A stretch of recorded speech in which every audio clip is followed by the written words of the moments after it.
"Fix my Porsche," Victoria Harrington said, loud enough for every single person in that parking lot to hear, "and I'll marry you."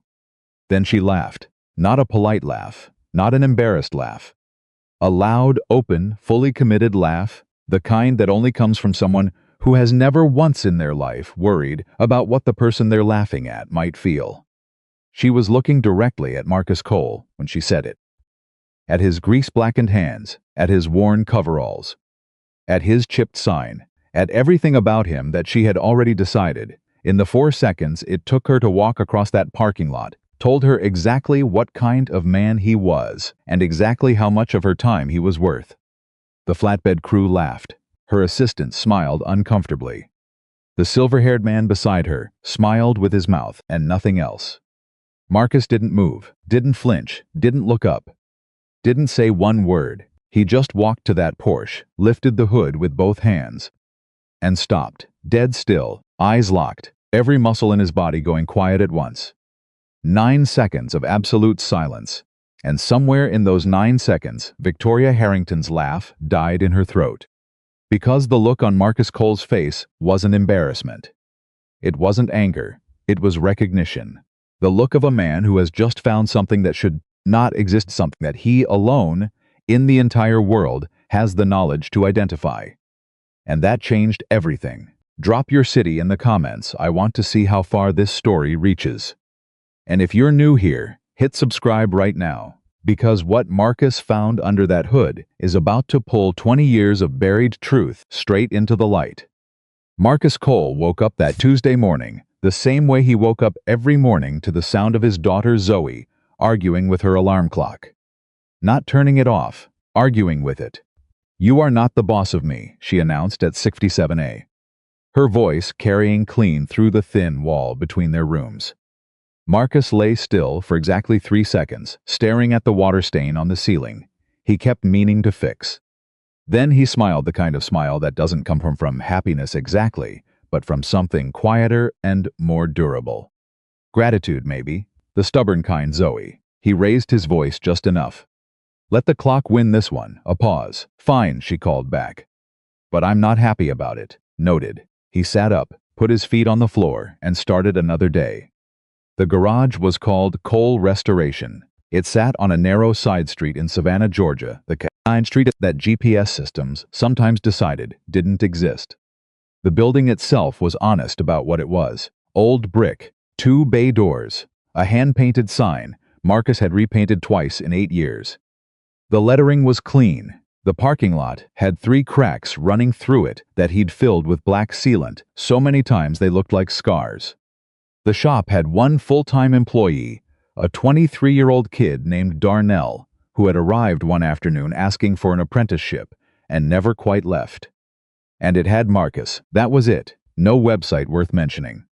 No social media presence, no marketing budget, just word of mouth, hand to hand, person to person, the kind of reputation that only gets built 1 job at a time, over years, by someone who cares more about the work than the invoice.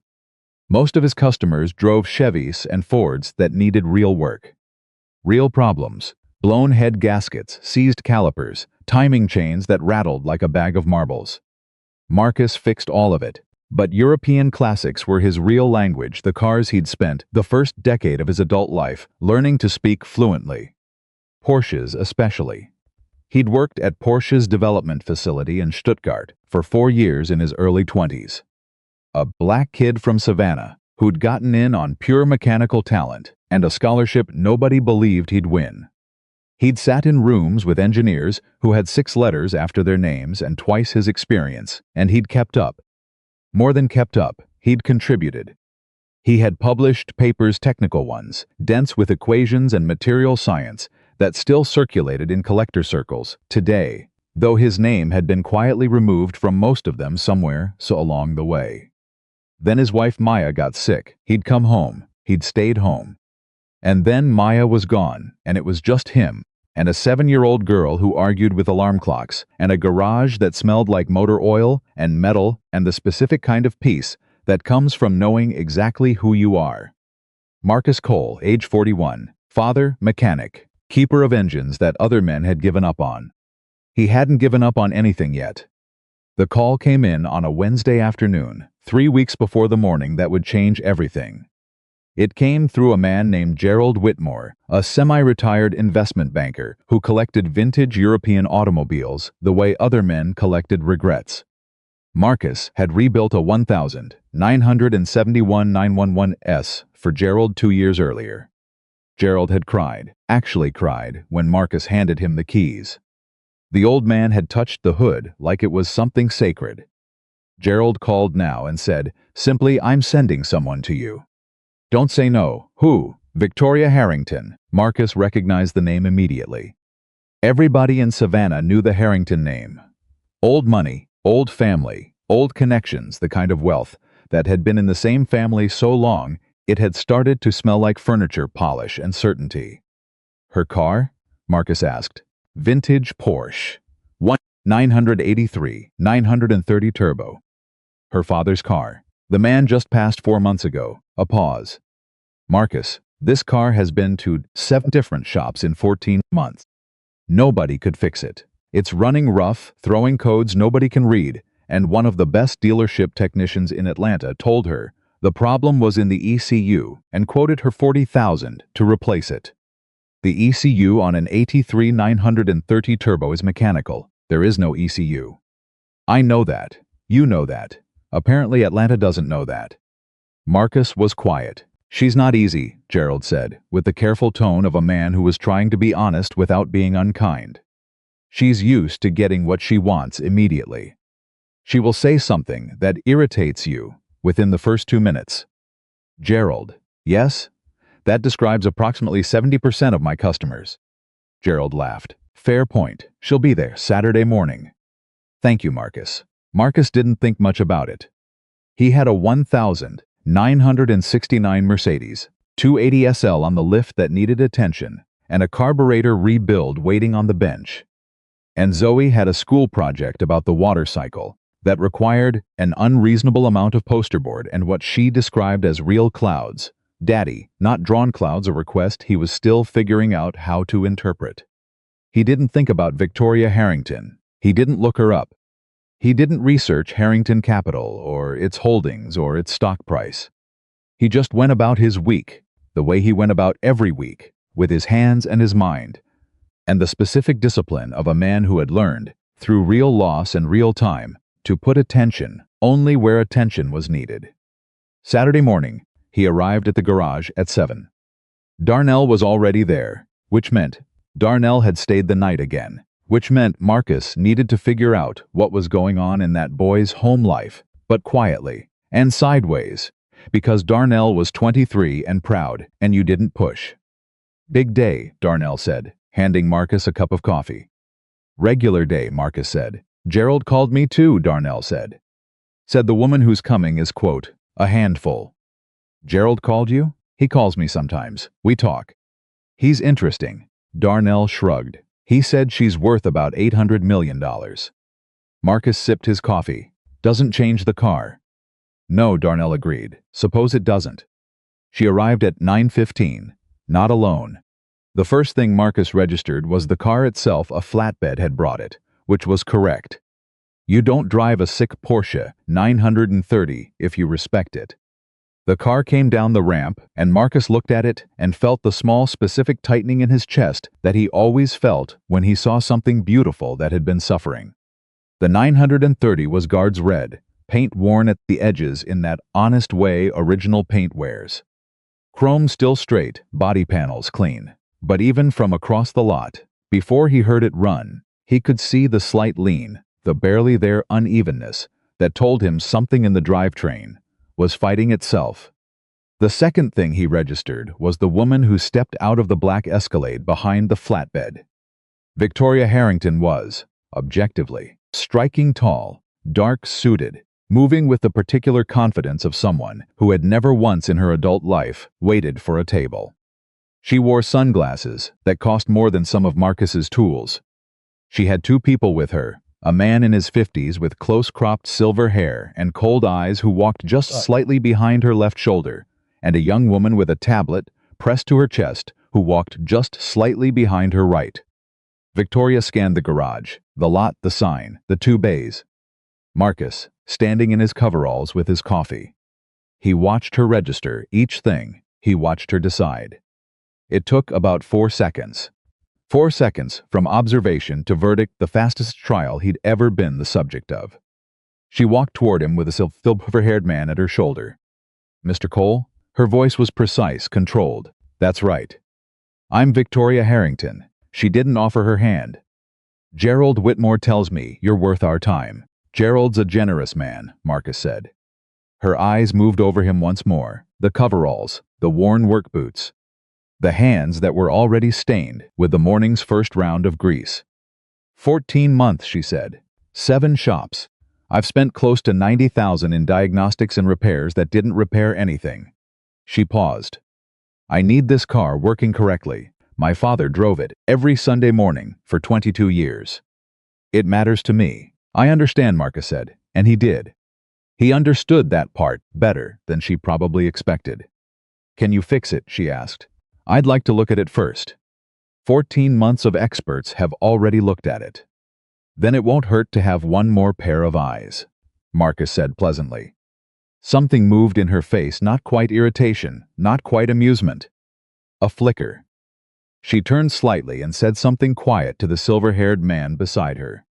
The man who nobody had introduced and who had said nothing glanced at Marcus with the flat measuring look of someone cataloging a potential problem. Marcus noted that look, filed it away. The car came off the flatbed. Darnell helped guide it. Marcus walked alongside it slowly, not touching yet, just watching the way it moved, the way the weight settled, reading it the way a doctor reads a patient walking down a hallway. "You want to start it?" he asked. "Yes," Victoria said.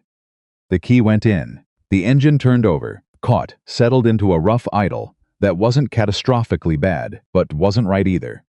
Marcus stood beside the car and listened, just listened. His head was slightly tilted. His eyes were almost closed. Darnell stood 3 feet back and watched his boss listen to an engine the way other people listen to music they love. 20 seconds, 30, 45. Victoria's assistant shifted her weight. Victoria herself crossed her arms. The silver-haired man checked his watch. Marcus straightened up. "Shut it down," he said. Victoria reached in and turned the key. The engine coughed once and went quiet. "Well," Victoria said. "I'd like to put it on the lift," Marcus said. "How long?" "Hour, maybe 90 minutes to get a full picture." Victoria looked at her watch, looked at the garage, looked at Marcus again with that same 4-second assessment. "Fine," she said. "We'll wait." This was when it happened. One of the detail men from the flatbed company, young, maybe 20, clearly nervous around expensive cars and expensive people, fumbled with one of the door handles while repositioning the 930. The handle caught. The door swung open harder than intended, not hitting anything, but the sudden movement made the young man stumble backward and grab rear quarter panel to steady himself. It was harmless. Completely harmless. The car was fine. The young man was fine, but Victoria's reaction was instant and bright and aimed. "Careful," she said, in the voice of someone who has never had to raise their voice to make a room feel smaller. "Do you have any idea what this car is worth? Do you even know what you're touching?" The young man went red. He mumbled an apology and stepped away from the car. And Marcus watched him and felt the specific discomfort of watching someone be reduced in front of people who were watching. But he didn't say anything yet. He turned back to the 930 and began guiding it into the bay. The silver-haired man leaned close to Victoria and murmured something. Victoria laughed short and bright, the laugh of someone sharing a private joke they've already decided everyone around them should find funny. Then she said it. She said it to the man beside her, but loudly enough that the whole lot could hear. Loudly enough that Darnell heard it. Loudly enough that the flatbed crew heard it. Loudly enough that Marcus, 15 feet away and moving toward the lift controls, heard every word clearly. "If he actually fixes what 7 experts couldn't," Victoria Harrington said, with a bright and careless laugh, "I'll marry him." She gestured at Marcus, the gesture that indicated the coveralls, the boots, the grease-stained hands, the modest garage, all of it with the casual completeness of someone who has just summarized everything there is to say about a person. The men from the flatbed company laughed. The assistant smiled uncomfortably. The silver-haired man smiled with his mouth, not his eyes. Marcus's hand rested on the lift control. He hadn't moved. Hadn't turned around. Darnell, who was standing where he could see Marcus's face, watched his boss very carefully. He'd worked for Marcus for 2 years. He'd seen Marcus handle rude customers, impatient customers, customers who talked down and talked over and talked through him. He'd seen Marcus stay level through things that would have made Darnell say something he'd regret. But Darnell had never seen Marcus's jaw set quite that particular way. Not anger, something older than anger, and quieter. Marcus turned around. He looked at Victoria Harrington directly. Not at the silver-haired man, not at the lot, at her. "Ma'am," he said, with a voice as calm, and even as a spirit level, "I'd appreciate it if you'd step back from the vehicle while I work." Victoria blinked. Whatever she'd expected, it wasn't that. "Excuse me?" "The bay," he said. "For liability reasons, clients stay outside the work area. Darnell can bring you coffee if you'd like. There's a sitting area inside." He turned back to the car, without waiting for her response. And Victoria Harrington, for perhaps the first time in recent memory, found herself standing outside someone else's boundary and trying to figure out what had just happened. He put the car on the lift. Darnell handed him the diagnostic scanner, then pulled the preliminary inspection sheet. Marcus moved around the vehicle with the specific, unhurried efficiency of someone who has done this 10,000 times and stopped performing 10,000 times ago. This was just work, real work, the kind that required every part of your attention. He was 30 minutes in when he found the first thing that shouldn't have been there. It was a small thing, a bracket hand-machined, not factory, attached to the secondary intake manifold in a position that no factory 930 ever left Stuttgart with. Marcus stopped. He looked at it for a long moment. Then he reached out, very carefully, and felt the edges with his fingertips. Hand-machined, old machining, not recent. The metal had the patina of age, the specific oxidation that doesn't fake itself. He felt something turn over in his chest, not alarm. Something more complicated. He moved forward, further into the engine. The 930's flat six was a known quantity. To him, he'd pulled them apart and rebuilt them enough times that they existed in his hands as clearly as they existed in any service manual. He knew this engine. He knew its dimensions, its tolerances, its specific character. This engine was almost that engine. Almost. There were differences. Subtle, precise, deliberately obscured differences, hidden under original factory stampings, and within the context of what looked, at a casual glance, like a completely standard 930 drivetrain. Marcus stood still. He worked through what he was seeing. He cross-referenced it against memory, not recent memory, but old memory, 20-year-old memory. The memory of a 21-year-old kid in Stuttgart, sitting across a workbench from an old German-American engineer named Arthur Bennett, who was explaining, in the careful and generous way that real teachers explain things, the principles behind a modification that Arthur had been developing for 12 years. The bracket, the modified intake geometry, the specific machining marks on the cam housing. Marcus's hand found the edge of the engine bay and held it. No, he looked at the serial number on the block, factory number. Standard issue. Nothing flagged. He looked at the casting marks on the head. Factory marks. He looked at the specific hand-machined bolt pattern on the auxiliary cooling modification, a modification that had never gone into production, a modification that existed in exactly one place in all of automotive history. A prototype built in a Stuttgart workshop between 1998 and 2001 by 2 men, one of whom was now dead. Marcus stood up. He stood completely still for 9 seconds. He was counting them without meaning to. Because the engine inside Victoria Harrington's dead father's guards read 1983. Porsche 930 Turbo was, in whole or in enormous part, the engine that Marcus Cole and Arthur Bennett had built together in Stuttgart between 1998 and 2001. The prototype engine. The one that Arthur had called, with the affectionate grandiosity of a man who loved his work, the heart of something that doesn't exist yet. The one that had disappeared. The one that Marcus had assumed was lost or destroyed when Arthur died in 2003. And the project was quietly terminated and the records were sealed. This engine, here in this car, in Savannah, Georgia. In a dead man's Porsche that had just been delivered to his garage by a woman who had laughed at him 20 minutes ago. Marcus breathed in slowly through his nose. Then he picked up his inspection clipboard. And he started writing down exactly what he saw. Every bolt, every bracket, every modified component, every number, every mark, every piece of evidence that this engine existed at all. Because Marcus Cole had been an engineer before he was a mechanic. And engineers documented everything. It was the most important lesson Arthur Bennett had ever taught him. Document what you find before you do anything else. Because the truth doesn't protect itself. You have to build it a house. Marcus built that house now, note by careful note. Standing under a dead man's Porsche, while the man's daughter sat in a plastic chair in his waiting room and scrolled through her phone and had no idea that the world had just shifted slightly on its axis. 45 minutes later, he walked out of the bay. Victoria stood up immediately. She was the kind of woman who didn't sit patiently. She sat in a state of contained readiness. And the moment there was something to respond to, she responded. Well, she said, the rough idle is a fuel delivery issue, Marcus said.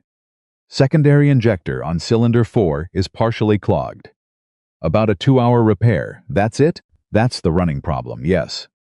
Something in his voice caught her. She was sharp.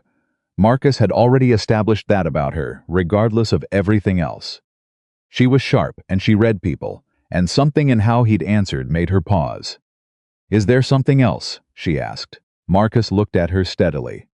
There are some components in this car. I want to research more carefully before I say anything definitive.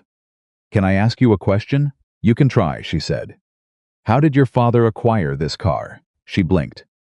What? The 930. Do you know how he came to own it? He bought it, she said, with the slight defensive sharpness of someone who doesn't like their family questioned. In Europe. In the mid-2000s, I believe. He was in Germany for business, and he found it through a private dealer. He always said it was the most perfect car he'd ever driven. Do you have documentation? The original sale paperwork? Somewhere, probably. Why? Her eyes narrowed. What are you finding? Marcus paused. He chose his next words the way a man chooses his footing on uncertain ground carefully, with weight on the back foot.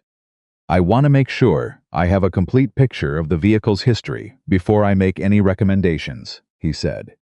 Standard practice on a restoration this complex.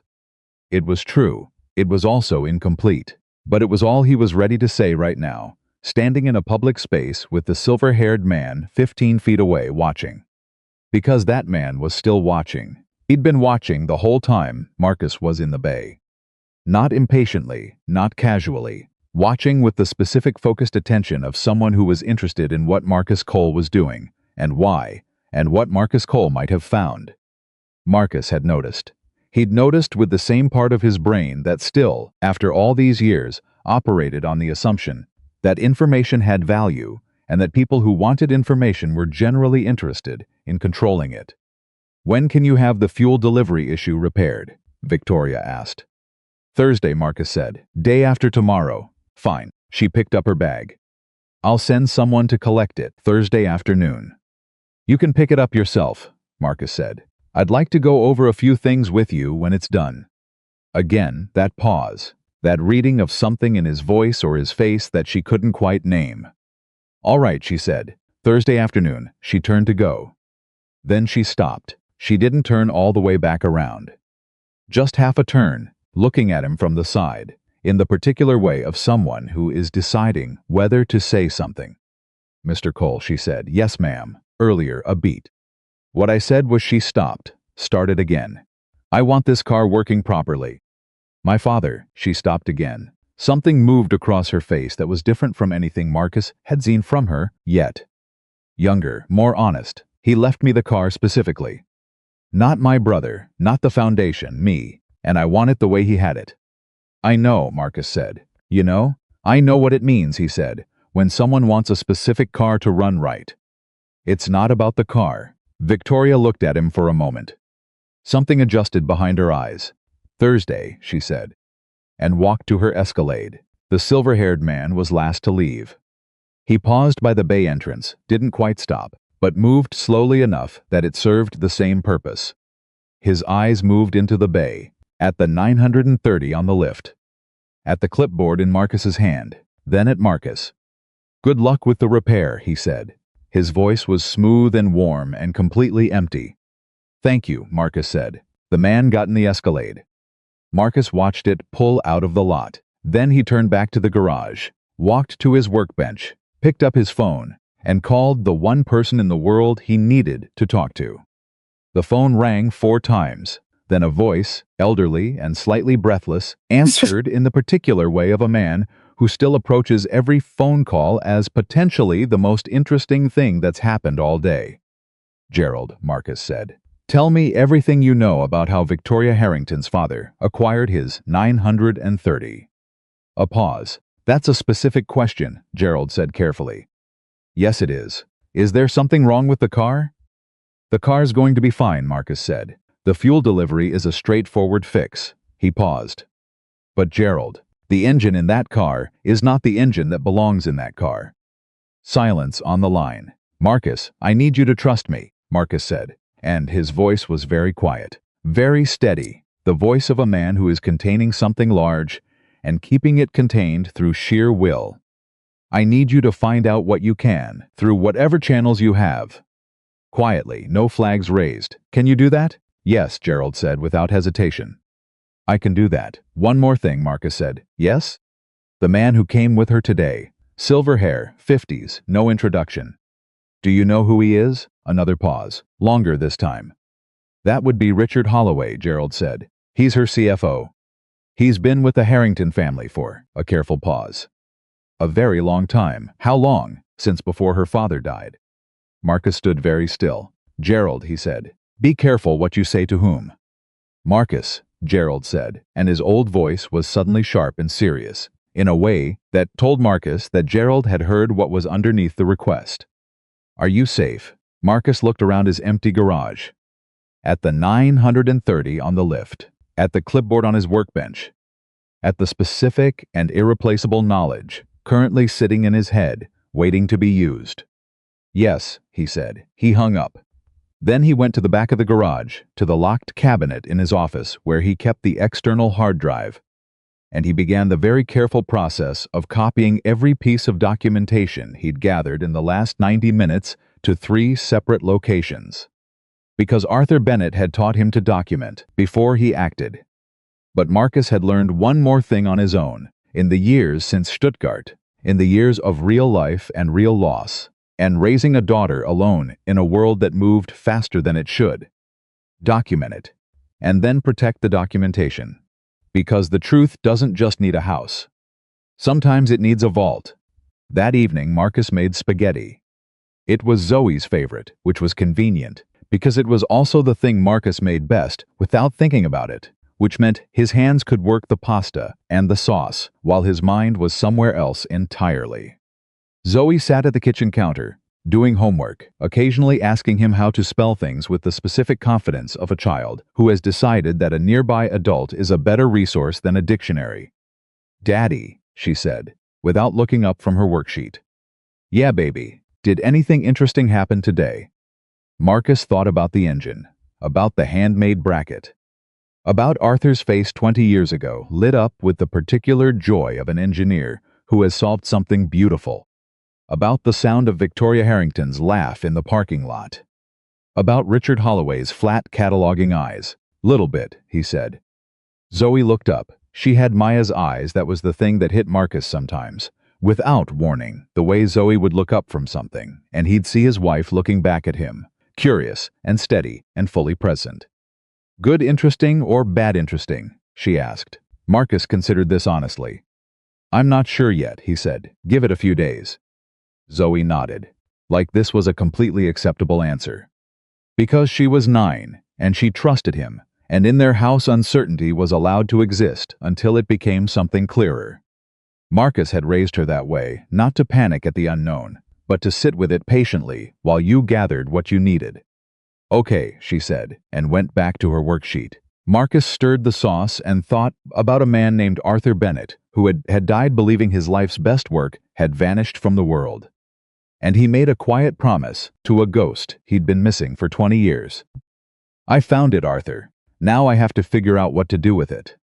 He would spend the next 2 days doing exactly like that, and what he would discover would be far larger and far more dangerous than a misplaced engine ever could have been alone. Thursday came faster than Marcus expected, and slower than he needed. Those 2 days between Saturday and Thursday were the kind of days that look ordinary from the outside: coffee, work orders, Zoe's homework, dinner, sleep, but feel like walking across a frozen lake, each step careful, each breath measured. Because you can hear something shifting underneath, and you don't know yet whether it's going to hold. Marcus fixed the fuel delivery issue on Wednesday morning.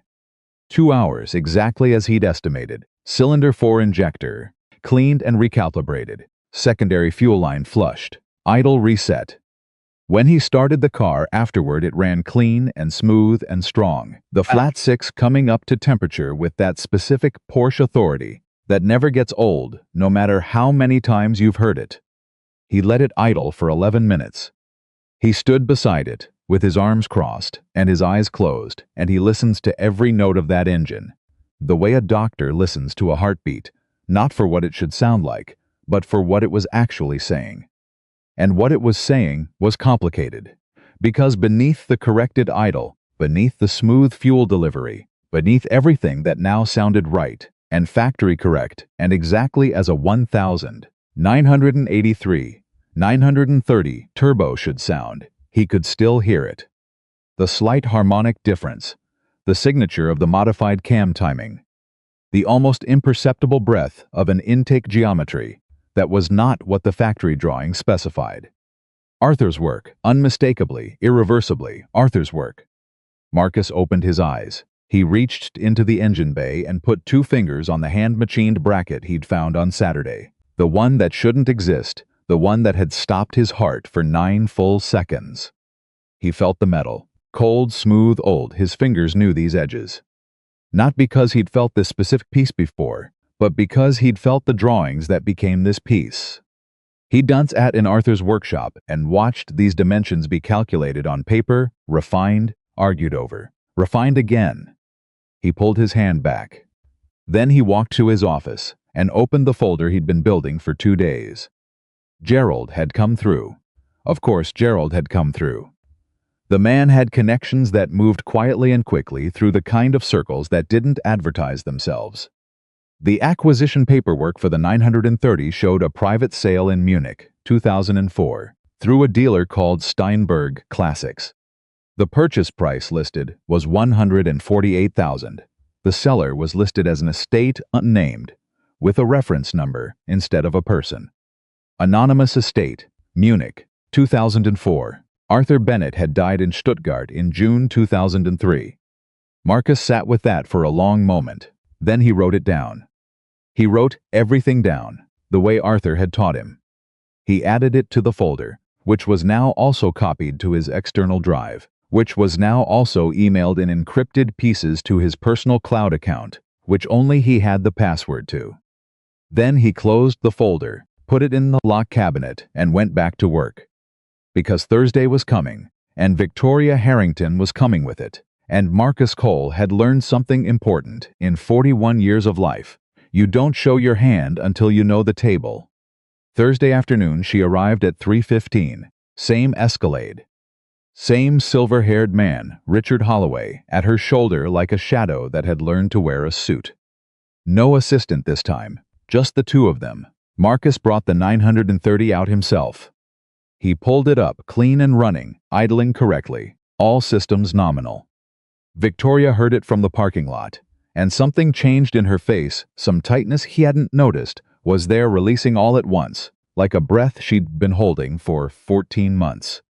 She walked to the car and put her hand on the hood. Just rested it there. Her jaw was set, but her eyes were doing something different, something private, and Marcus looked away to give her that. It sounds right, she said quietly. It is right, Marcus said. Fuel deliveries corrected. She should run cleanly now. Victoria straightened up. Her CEO face came back, measured and professional, but her hand stayed on the car for another second before she dropped it. What do I owe you? We can talk about that, Marcus said. I also need about 15 minutes of your time. Just you. He paused, looked at Richard Holloway. Privately. Richard's expression didn't change. That was the thing Marcus had noticed about Richard Holloway from the beginning. He didn't react.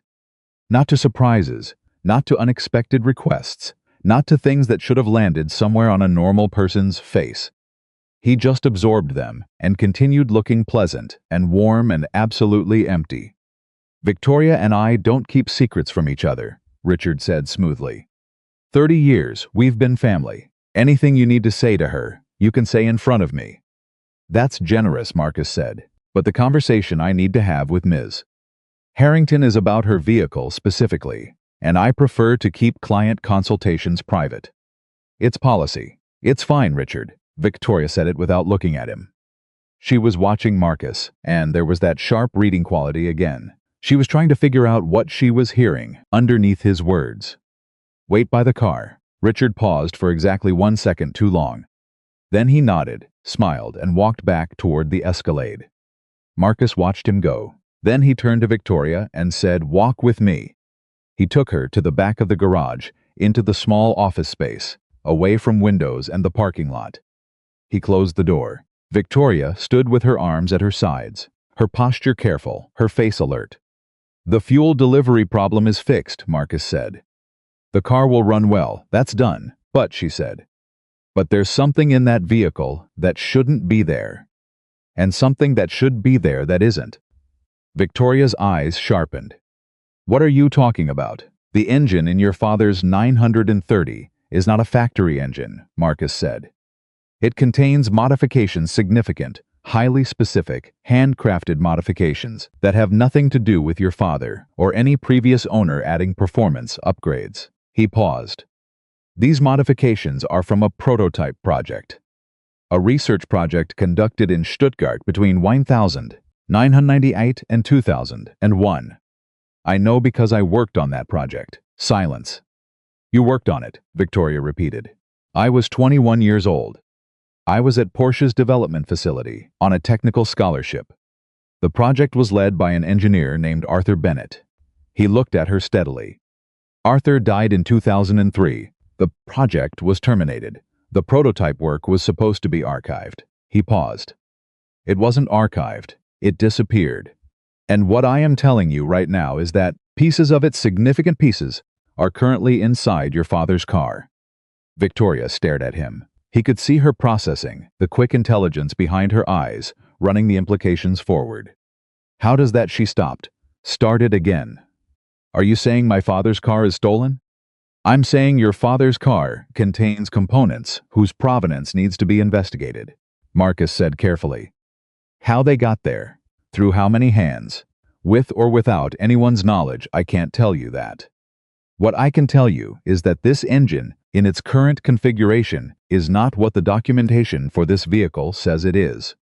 "What does that mean for the car's value?" "Conservatively," Marcus said, "if what I believe is true and can be proven, this is not a $700,000 car. This is a $5 to $6 million car, possibly more." Victoria went very still. She was quiet for so long that Marcus started counting seconds. He got to 14 before she spoke. $6 million, she said. "Approximately. The prototype work Arthur's was doing was historic. If this is what I believe it is, this engine is the only remaining physical evidence that the project existed at all. Every collector institution in the world would want it documented. Several would fight to acquire it. And the documentation currently says 700,000. Yes." Victoria turned slightly and looked at the wall. Not at anything on it, just turned and looked at something that wasn't there while she thought. Marcos waited. He was good at waiting. Then she turned back and said something that told him exactly how sharp she was. She didn't ask why he was telling her. She didn't ask what he wanted. She said, "Who else knows what you found?" "No one," Marcus said. "Just you and me. When did you find it? Saturday. You've known since Saturday. She studied him. Why didn't you tell me immediately? Because I needed 2 days to be certain. And because he paused and chose honesty, I needed to think carefully about how to have this conversation. Carefully, she repeated, meaning you wanted to be sure before you said something that might— She stopped herself.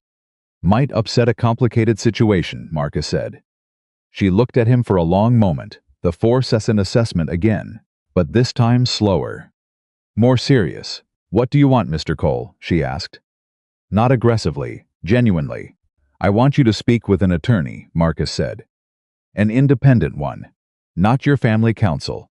Someone with no existing relationship to Harrington Capital. I want you to tell them what I've told you and ask them how to proceed.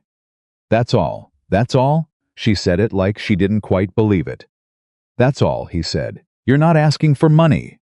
No, you're not asking for credit. No, then why? She said. Why are you doing this? You could have fixed the car and said nothing. We'd have driven away. You'd have been paid your day rate, and that would have been the end of it. Marcus was quiet for a moment. He thought about Arthur Bennett's face. He thought about a workshop in Stuttgart and a young man who'd been learning everything that mattered from the most generous engineer he'd ever met. He thought about Arthur dying and the project disappearing and years passing and nobody knowing where the work had gone. Because it's the right thing to do, Marcus said. And because someone is owed credit for something they built, even if they're gone. And because I think there's more wrong here than a misidentified engine. He paused. I think you should find out exactly how that car came to be worth $700,000 on paper instead of what it's actually worth. And I think you should find that out quietly, quickly, and without telling anyone you're doing it. Something moved across Victoria's face. Something that was the precursor to a question she was afraid to ask. Richard handles our asset documentation, she said quietly. It wasn't a question. It was someone following a thought out loud and not liking where it landed. Marcus said nothing. Victoria looked at him. You're telling me to not tell Richard. I'm telling you to speak to an independent attorney, Marcus said. What you do after that is entirely your decision. She was quiet again. Then she picked up her bag from the chair she'd set it on. She was composed, remarkably composed, Marcus thought. For someone who had just been told that something potentially worth $6 million had been living in their garage, documented as a fraction of that, but there were things happening in her posture, in the set of her shoulders, that told him she was holding something together through sheer force of will. The repair fee, she said. We can settle it later, Marcus said. No, she set the bag back down and took out her checkbook. I pay my debts promptly. She wrote a check for $4,500 twice, what Marcus had planned to ask for, and held it out to him. When he took it, she didn't let go for just a fraction of a second longer than necessary. Long enough to make it something, without making it obvious. Thank you, Mr. Cole, she said, and she meant something bigger than the words. You're welcome, he said, and he meant something bigger too. She left. He watched through the office window as she walked to the 930 and got in and drove it herself, not waiting for anyone to open a door or pull it around. The car moved cleanly out of the lot. Good. That meant the idle held. The fix was solid. Richard Holloway followed in the Escalade. Marcus stood at his window and watched them both go and felt the specific weight of a man who has set something in motion and knows he can't take it back. Darnell appeared in the office doorway. She seemed different when she left, he said. She got some information, Marcus said. Good information or bad information? Marcus thought about it. Necessary information, he said. Those aren't always the same thing. Darnell nodded slowly. He had the particular wisdom of someone young who has learned to take his boss's less than direct answers seriously. You okay? Yeah, Marcus said. And then, because it was Darnell, and Darnell had earned honesty, I might have just stepped into something I don't have the full shape of yet. You want to talk about it? Not yet. He turned away from the window. Let's close up. What Marcus didn't see, because he had already turned away from the window, was Richard Holloway's Escalade, pulling to the curb half a block away from the garage lot. Stopping there, not moving, and Richard Holloway, sitting inside it with his phone to his ear, speaking to someone, speaking urgently, for 4 minutes and 30 seconds. Then the Escalade pulled away, and the day went quiet. Gerald called that evening, while Marcus was helping Zoe with a math worksheet. Marcus stepped into the hallway and kept his voice low, one eye on Zoe through the doorway. "I found something," Gerald said, and his voice had lost the comfortable ease that was usually its baseline. He sounded careful. He sounded like a man who had found something he hadn't expected and wasn't sure what to do with it. The Steinberg Classics, sale in Munich, the dealer.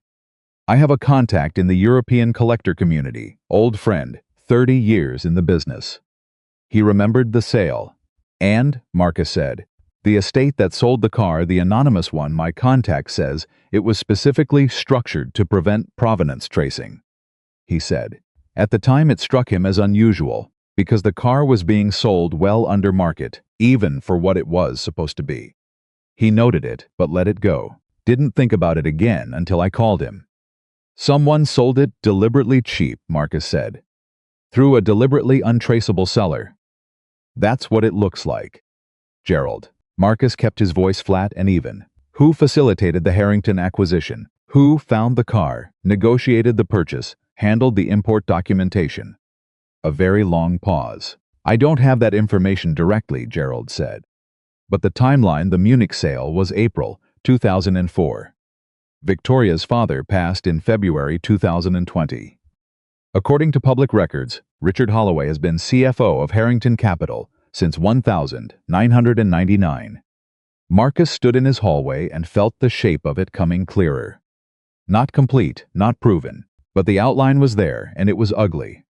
"He's been there since before the car was acquired," Marcus said. "Yes, Gerald," said Marcus. "I need to ask you something." "Go ahead. How much physical danger do you think you're in?" Marcus was quiet for 2 seconds. He looked through the doorway at Zoe, who was frowning at her worksheet with the focused determination of a child who refuses to let long division win. "I don't know yet," he said honestly. "Then be careful," Gerald said. "Whatever you found in that car, whoever put it there, and whatever they paid for it, you're the only person outside of that circle who knows the truth. That makes you something specific. What's that?" "A problem," Gerald said quietly. "And problems have a way of getting managed."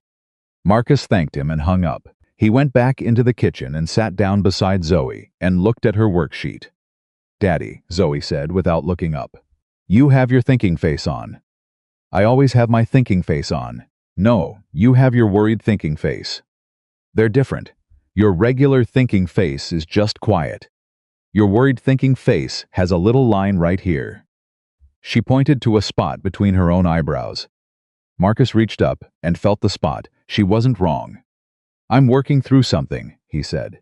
"Is it the interesting bad thing from Saturday?" He looked at her. 9 years old, and she had been tracking it. "Yeah," he said, "it's that. Are you going to be okay?" "Yes," he said, and he meant it, because he intended to be. "Yes, I am." She nodded and went back to her worksheet. Marcus picked up his pen and helped her with the next problem. And, while his hands were doing the arithmetic, his mind was running something else, entirely running the shape of what he knew and what he still needed, running the risk assessment, running the question of how to protect himself and his daughter and the truth simultaneously, without tipping his hand to the people who most needed to not know he had one. The next morning he went to a FedEx office 2 towns over and mailed a sealed envelope to a museum in Wolfsburg, Germany. The envelope contained photographs, measurements, serial number transcriptions, and a detailed technical description of the modifications he'd found in the 930s engine. He addressed it to the head of the museum's automotive archive division, a woman he'd corresponded with years ago about an unrelated matter. He wrote on the outside of the envelope, "Hold unopened until contacted by sender." Then he drove home, opened the garage, and started work on a Tuesday. 3 days later, Victoria called him, not an assistant. Not a message through Gerald. She called his cell phone directly, and when he picked up, she got right to the point. No preamble, no warm-up, which told him she was either very controlled right now or very not. "I spoke to an attorney," she said, "an independent one, like you said. Okay, Marcus said. She had some questions I couldn't answer. About acquisition records, about valuations, a pause. She was very calm about it. That almost made it worse. What are you going to do? Marcus asked. She's recommended a quiet forensic review. Just of the asset documentation initially, to see what the records actually show against what should be there. Another pause. Marcus. It was the first time she'd used his first name. He noticed it. How certain are you? About the engine. Certain enough to have sent documentation to an archive in Germany 3 days ago, he said. Silence. You did that on your own, she said. I protected evidence, he said. Yes. Why? Because evidence has a way of going missing when someone needs it to, Marcus said. And I needed it to exist somewhere that couldn't be reached. Victoria was quiet for so long that Marcus checked his phone screen to make sure the call was still connected. It was. Richard came to me yesterday, she said finally. He told me he'd heard something from an associate. He said, a mechanic in Savannah was telling people that the 930 was misrepresented. He said. She stopped. He said you might be running some kind of scheme. A scam targeting collectors through false provenance claims. Marcus felt something tighten in his chest, cold and specific. He said that, Marcus said. He was very convincing, Victoria said. He's always been very convincing. He's been in my life since I was 6 years old.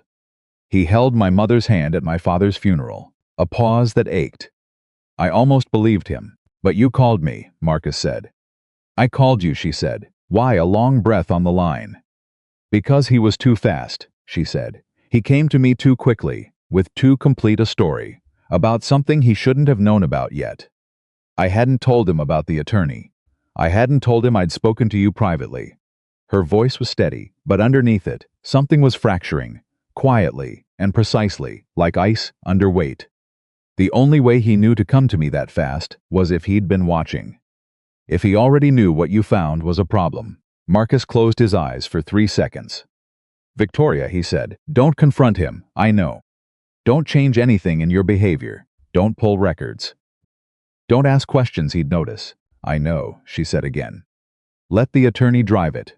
Let it be quiet. I know, Marcus. Her voice cracked just slightly, just for a fraction of a second, before she caught it and pulled it back. I've known this man my whole life. I know, Marcus said.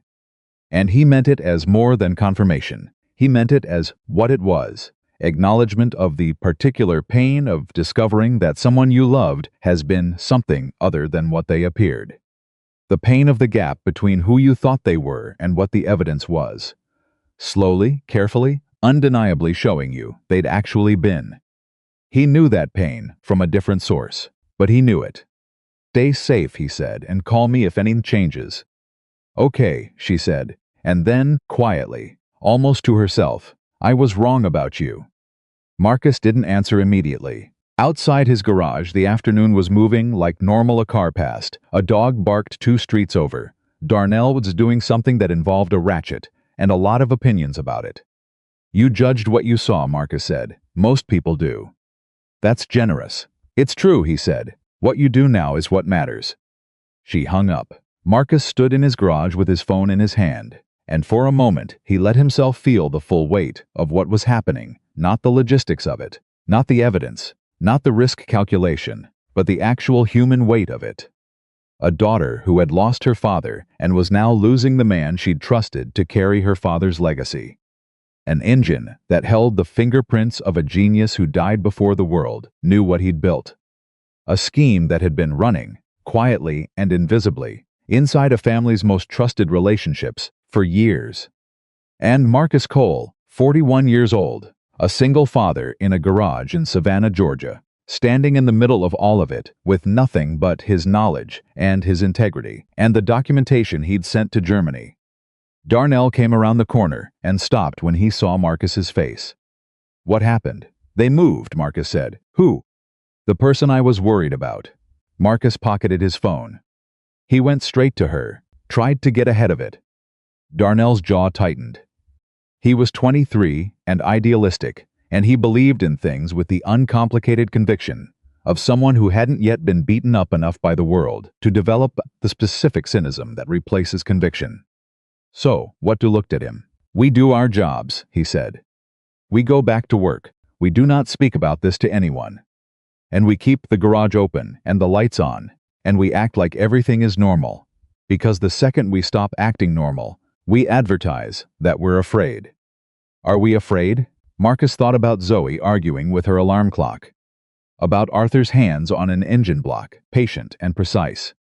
About a folder in a locked cabinet and an envelope in Germany and a woman on the phone who had said I was wrong about you, with the quiet devastation of someone who was already starting to understand how much it was going to cost her. To find out how wrong she'd been about other things. Not yet, Marcus said. We're careful. There's a difference. He picked up his wrench and went back to work. He didn't know yet that by the following morning, the car would be gone. And everything he'd been careful about was going to be tested in ways he hadn't prepared for. The call came at 6:48 in the morning. Marcus was in the kitchen. Coffee was brewing. Zoe was still in her room, doing her daily negotiation with the alarm clock, which she had been losing consistently for 3 weeks. Everything was normal. Everything was exactly the shape of a regular Wednesday morning. Then his phone rang and Victoria Harrington said, without greeting, without preamble, in the flat voice of someone who has moved past shock and landed somewhere colder, the car is gone. Marcus set down his coffee mug. Gone how? Gone as in not in the garage where it was parked last night. Gone as in the security footage from that wing of the property shows 47 minutes of static starting at 2:14 this morning. Her voice was controlled in the way that things are controlled right before they stop being controlled. Gone as in, when I called Richard 20 minutes ago to tell him, he already knew the name of the security company I should call to report it. Marcus was quiet for 3 full seconds. He already knew. He already had a name and a number ready, Victoria said. At 6:30 in the morning, before I'd told anyone. Before it had been reported anywhere. A breath. Marcus. Tell me I'm not reading this correctly. You're reading it correctly, Marcus said. The silence on the line was the kind that has weight. The kind that means someone is absorbing something they already knew and were hoping, right up until this moment, they were wrong about. I need to call my attorney, Victoria said. Yes, you do. Right now, before you speak to anyone else, before you call the police. Call her first, he paused. Victoria, don't call Richard back. I know. Don't go near the asset records, I know, Marcus. And don't be alone today. Is there someone you trust not connected to Harrington Capital? Not in Richard's circle, someone you can be around today? A pause. My brother, she said. He's not involved in the company. He never wanted to be. Call him next, Marcus said. After the attorney. Okay. A breath. Okay. Then they took the car because of what you found. Yes, because if the car disappears, the evidence disappears. That was the logic, Marcus said. But she stopped. He could hear her making the connection. You sent something to Germany. 10 days ago, Marcus said, before any of this started moving. Another silence. Longer. When she spoke again, her voice had shifted into something he hadn't heard from her before. Not CEO, not grieving daughter, not the woman who had laughed in a parking lot. Something rawer, something that sounded like someone standing on genuinely new ground for the first time in a long time. You protected the evidence before you even knew you needed to. Arthur taught me that, Marcus said quietly. Document first. Ask questions second. Who was Arthur? The man who built that engine, Marcus said. The man whose work has been inside your father's car for 20 years without anyone knowing. Victoria was quiet for a moment. Was he a good man? The best I ever met, Marcus said, simply, without decoration. He heard her exhale slowly. I'll call my attorney. Then my brother. A pause. Marcus, thank you. I don't know how to adequately. Call your attorney, he said gently. That's enough. She hung up. Marcus stood in his kitchen. The coffee maker beeped. From the other room, Zoe called out, I let it win today, Daddy. You're welcome. He heard her feet hit the floor, the specific two-thump pattern he'd memorized without meaning to. He poured his coffee and thought about a man removing a car from a secured property at 2 in the morning. The planning that required, the access that required. The confidence that required the specific confidence of someone who has been operating inside a family's trust for 30 years and has stopped questioning whether the ground will hold. Then he picked up his phone and called Gerald. Gerald answered on the second ring. "I heard," Gerald said immediately. Marcus stopped. "How did you hear?" "I just found out. My contact in the collector community. He got a call this morning early, before 7, from a dealer he knows. Someone is trying to move a Guards Red 930, quickly. Private sale, no auction, immediate transfer. The seller wants it out of the country within 72 hours. Marcus gripped the phone. 72 hours. If that car leaves the country, Marcus. The physical evidence is gone, Marcus said. Yes. I know, he breathed Gerald. I need that dealer's name. And I need you to tell your contact to slow the process down. Ask questions, request documentation, anything that buys time without flagging that someone is deliberately stalling. I can do that, Gerald said. But, Marcus, we're not the only ones who can see what's happening here. If Richard Holloway is moving this fast, he has resources we don't have. He has legal teams and institutional relationships and 30 years of access to this family's trust. I know what he has, Marcus said. I also know what he doesn't have. What's that? The truth of what's in that engine, Marcus said. He knows the engine is valuable. He knows its evidence. But he doesn't know exactly what I found, or exactly how completely I documented it. He's moving fast because he's scared, and scared people make mistakes. Gerald was quiet for a moment. You're calmer than I would be right now. I'm not calm, Marcus said. I'm focused. There's a difference. He hung up, drank his coffee standing at the counter. Listened to Zoe moving through her morning routine, water running, the specificity of her sneakers on the bathroom tile, her voice talking to herself the way she did when she was rehearsing something for school. Normal sounds. His whole life sounded like this. His whole life was built around these sounds. He was not going to let what was happening in Victoria Harrington's world reach into his home. But he was also not going to step back from it. Because the engine in that car belonged to Arthur Bennett's memory. And Arthur had no one left to defend it, only Marcus. He took Zoe to school himself that morning, held her hand in the parking lot until she told him, with the gentle authority of a 9-year-old, that she was fine and he could let go now. He watched her walk through the school doors. Then he drove to the garage and opened it up and called the best automotive forensic documentation specialist he knew, a woman named Dr. Patricia Ossie at the University of Georgia's Engineering Department, who had testified as an expert witness in 3 major vehicular fraud cases and who owed Marcus a favor from 4 years ago when he'd identified a transmission fault in her personal car that 2 other shops had missed. Patricia, he said when she picked up, I need an expert consultation. Off the record, until I tell you otherwise. How off the record, she said. I need your honest assessment of technical documentation. Photographs, measurements, serial transcriptions.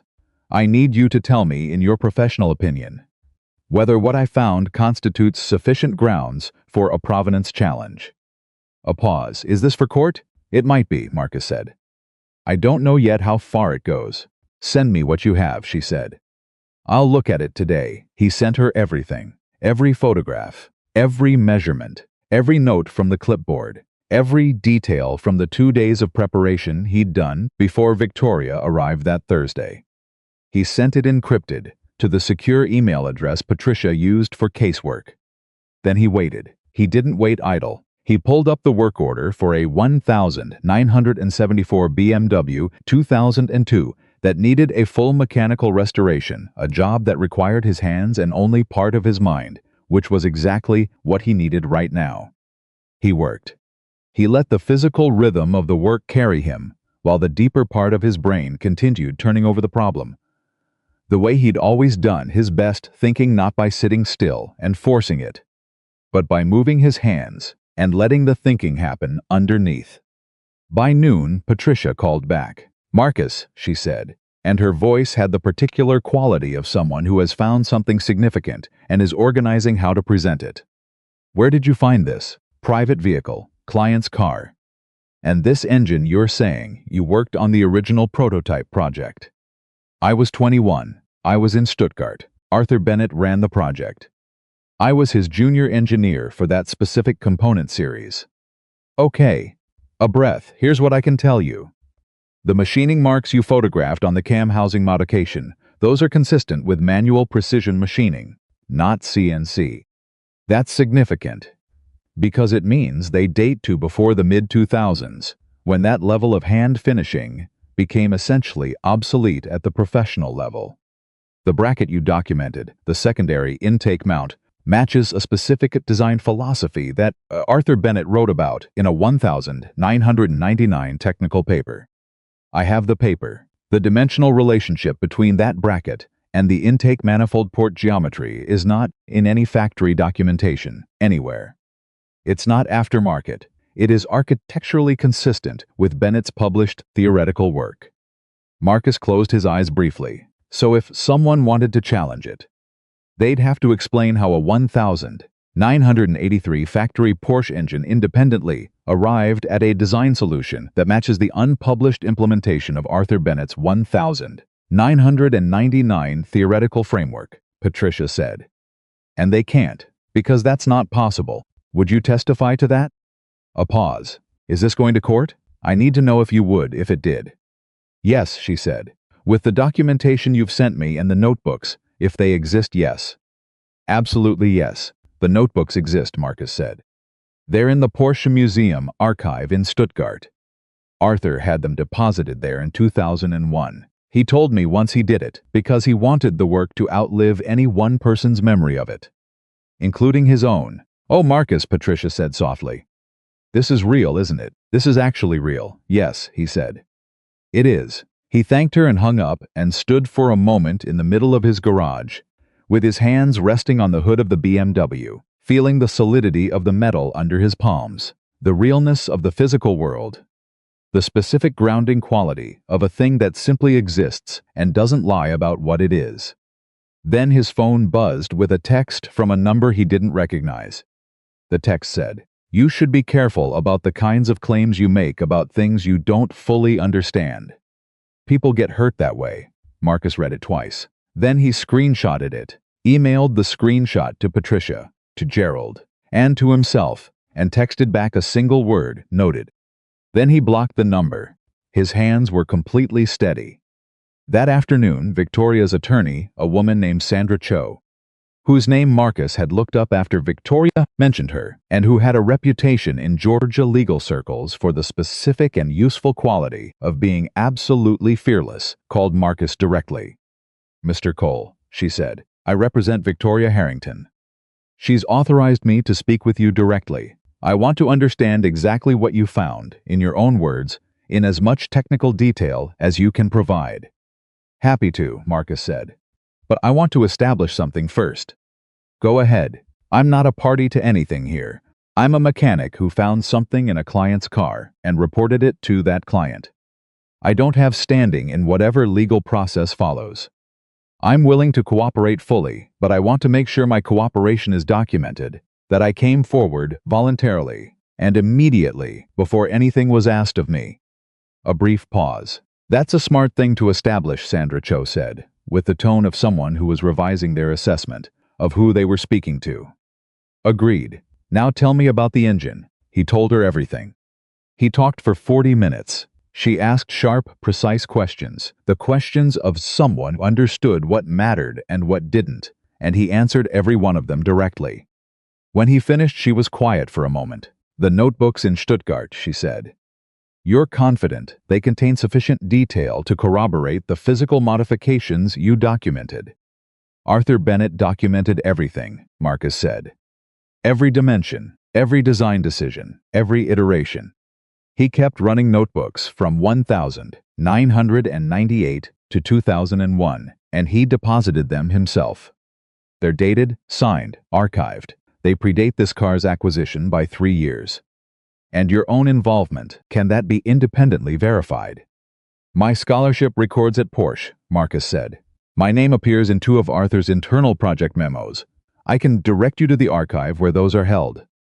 And there's a German engineering journal from 2000 that published a preliminary theoretical paper. Arthur listed me as a contributing researcher.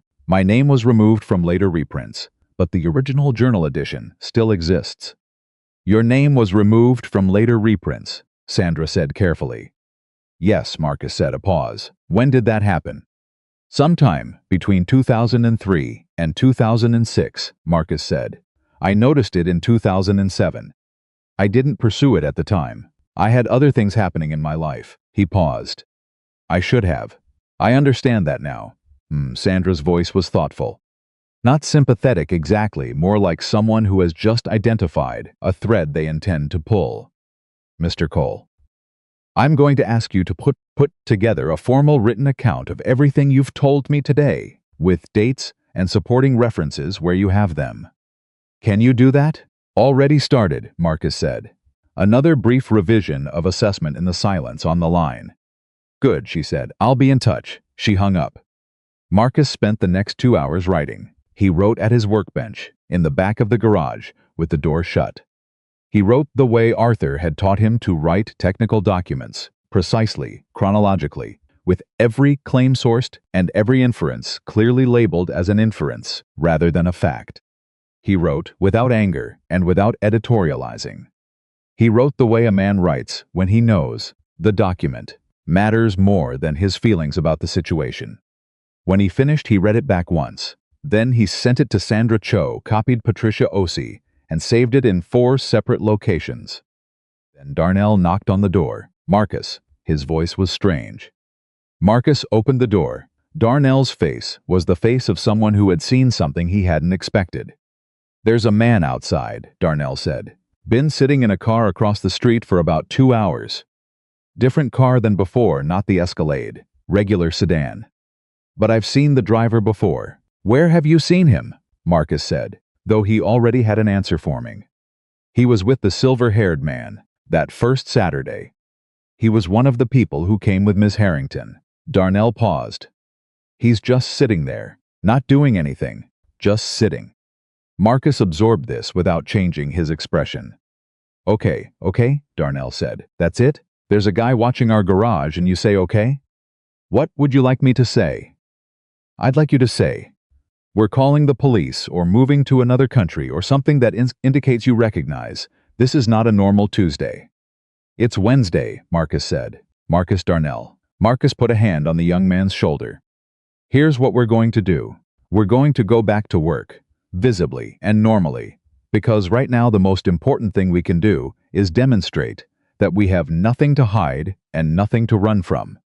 And we are going to call Gerald and give him the license plate number of that sedan. And that is all. Darnell looked at him for a long moment. You're really not scared. I'm really not, Marcus said. And then, more quietly, because everything I know is already somewhere they can't reach it. The only leverage they have over me is if I do something that looks guilty. So I'm going to do something that looks like exactly what it is. He paused. Innocent, Darnell exhaled, got out his phone, went to the front of the garage, took the plate number, came back. Marcus called Gerald. Gerald said he'd have a name within an hour. Marcus went back to the BMW. The sedan was still there when Marcus locked up at 6. He walked to his truck at a normal pace. Didn't look at the sedan directly. Drove to pick up Zoe from the after-school program. Took her to get ice cream her choice, which was always cookie dough. Had been cookie dough for 3 years. Would probably be cookie dough until she went to college. She sat across from him with ice cream on her chin and talked about a disagreement she'd had with a classmate named Devon about whether sharks or whales were more important to the ocean. And Marcus listened to every word of it and responded, thoughtfully, and forgot, for 45 minutes, about everything that wasn't the small warm face in front of him. Then his phone buzzed. Gerald. He read the text under the table while Zoe finished her cone. The sedan driver worked for a private security firm based in Atlanta. The firm's listed clients included, among others, Holloway Group Consulting, a company registered in Delaware, with Richard Holloway as its sole director. Richard had put a watcher on him, personally, not through Harrington Capital, through his own private company. Marcus sent Gerald's message immediately to Sandra Cho. Then he texted Sandra directly, he's watching me. Personal firm, not corporate. This is not a company decision. This is him acting alone. Sandra texted back within 4 minutes, exactly what I needed. Thank you. Stay visible and document everything. He pocketed his phone. Zoe was watching him with Maya's eyes. Devon apologized, she said. After lunch, he said he thought about it more, and we were probably both right. Smart kid, Marcus said. I told him sharks were still more interesting. Also true, she grinned. He drove her home, made dinner. Read to her, put her to bed, stood in the hallway outside her door for a moment in the quiet, listening to his house breathe around him. Then he went to the kitchen table and opened his laptop, and began the careful, methodical work of reconstructing every professional interaction he'd ever had with Arthur Bennett, every email he could find, every saved document, every photograph he had from his time in Stuttgart, digging through archives he hadn't opened in 15 years, through a folder on an old external drive that still worked, only because Marcus maintained everything mechanical in his life with the same care he maintained engines. He found things he'd forgotten he had. An email from Arthur, dated March 2000, discussing a specific cam timing problem and referencing Marcus's proposed solution by name. A photograph of the two of them at Arthur's workbench, the engine components spread between them. The engine, the prototype, the one Marcus had spent 3 weeks recognizing under Victoria's car. Arthur's handwriting in the corner of a printout, a note to Marcus about a calculation error he'd caught. Good eye. This is why I need you here. Marcus sat at his kitchen table at 11:15 at night and looked at that note for a long time. This is why I need you here. He pressed his fingers flat against the table. He breathed slowly. He did not cry. He hadn't cried since Maya's funeral, and he didn't know if he still knew how, but something moved through him that was adjacent to grief and adjacent to love, and completely its own thing. I'm still here, Arthur, he said quietly, to the empty kitchen. I'm still here. The next morning, Sandra Cho called at 7:45. Her voice was different, faster, more energized, the voice of a lawyer who has found solid ground. Mr. Cole, she said, I need you to listen carefully. Last night, our forensic accountant found the first confirmed irregularity in Harrington Capital's asset records. A valuation report for the 930 from 2005, 1 year after acquisition, that lists the vehicle's value at $695,000 and carries the signature of an independent appraiser. A pause.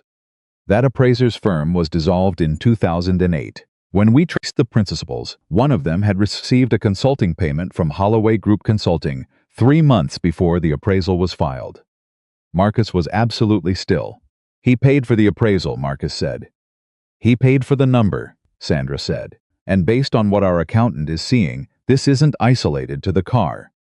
This pattern, undervalued asset, compliant appraiser, private resale through shell structures, appears to have been running for years. We're still mapping the full scope, but early estimates suggest we're looking at a minimum of $30 million in undervalued assets systematically misrepresented in company records. $30 million. Marcus sat down. Victoria knows, he asked. She found out 40 minutes ago, Sandra said. She's a pause, she's processing it. It's a significant thing to process. Another pause. She asked me to tell you something. What? She said. Tell him he was right. And tell him I'm sorry it took me this long to see it. Marcus looked at the wall. He thought about a woman who had stood in a parking lot and laughed. He thought about the 4-second assessment and the bright, careless gesture that had taken in his coveralls and his garage and decided everything. He thought about what it cost a person, a proud, intelligent, capable person, to say, I was wrong about something this large. Tell her she doesn't owe me an apology, Marcus said. I think she believes she does, Sandra said. Tell her anyway. Sandra paused. There's one more thing. The car, we traced it. It's at a private facility outside Savannah. Richard apparently wasn't able to arrange international transport as quickly as he needed. Our process server will be there within the hour with a court order. The car is not leaving. Marcus felt something release in his chest. Good. There'll be a hearing next week, Sandra said. I'm going to ask for your written account to be entered into the record. I'd also like Patricia Ossie's technical assessment. And eventually Stuttgart. The notebooks, Marcus said. The notebooks, she confirmed. Mr. Cole, what you found, what you documented, what you protected, it's going to hold. It's all going to hold. Marcus was quiet for a moment. He looked around his garage, the worn workbench, the clean tools, the BMW waiting patiently on the lift. He thought about Arthur saying, "Document what you find before you do anything else. Because the truth doesn't protect itself. You have to build it a house." He'd built it, one careful note at a time, one protected copy at a time, one phone call at a time. He'd built the house, and the truth was standing inside it, exactly where he'd put it, exactly where no one could reach it. "Thank you, Sandra," he said. "Thank you, Mr. Cole," she said. "We'll be in touch." He hung up. Darnell appeared in the garage entrance, coffee in hand, reading Marcus's face. "Good call," he said. "Good call," Marcus said. "How good?" Marcus picked up his wrench. "They found the car," he said. And they found $30 million worth of reasons for why Richard Holloway needed that car to disappear. Darnell stared at him. "30 million, Marcus said. "Yes, and you found all this because of a bracket," Darnell said slowly. "A little hand-machined bracket on a fuel intake. Arthur put it there 25 years ago," Marcus said. "He just needed someone who recognized it." Darnell shook his head. He was quiet for a moment. Then he said, "That man knew you'd come, didn't he?" Somehow, Marcus looked at the wrench in his hand. He thought about Arthur Bennett in a Stuttgart workshop, patient and precise and generous, teaching a 21-year-old kid from Savannah how to read an engine the way other people grid faces, not for what it showed, but for what it was actually saying underneath. "I don't know," Marcus said, "but I'm glad I could hear it." He went back to work. Richard Holloway was arrested on a Friday morning, 14 days later, by federal investigators who arrived at his office building in downtown Savannah with a warrant in that wire fraud, securities fraud, and breach of fiduciary duty across an 11-year period. His assistant reportedly said he looked at the warrant for a very long time before he looked up. Then he asked if he could call his attorney. They said yes. Marcus heard about it from Gerald, who called at 9 in the morning with the particular energy of a man delivering news he has been waiting to deliver. "It's done," Gerald said. "Almost," Marcus said. "The trial isn't." "Marcus," Gerald said, "it's done." He confessed to the asset manipulation. "He's cooperating for a reduced sentence. The whole scheme is on record." A pause. "He's been doing it since 2009. $32 million, final count." Marcus set down his coffee mug very carefully. "And the car," he said. "Returned to Victoria this morning," Gerald said. "Court supervised. She was there when they brought it back." "Marcus," Gerald's voice shifted into something quieter. "She sat in the driver's seat for about 10 minutes. Just sat there. Didn't start it. Just sat there with her hands on the wheel." Marcus closed his eyes. He knew what that was. He'd sat in the specific silence of things that belonged to people who were gone. He knew the exact weight of that particular kind of grief, and the particular kind of presence that came with it. "She's okay?" he asked. "She's okay," Gerald said. "She's going to be okay." Marcus opened his eyes. The garage was quiet around him. Morning light coming in through the bay doors. The BMW still waiting. Tools clean and ordered on the bench. Everything exactly as it should be. "Good," he said. "That's good." The week after Richard Holloway's arrest, Marcus Cole's phone rang 17 times a day.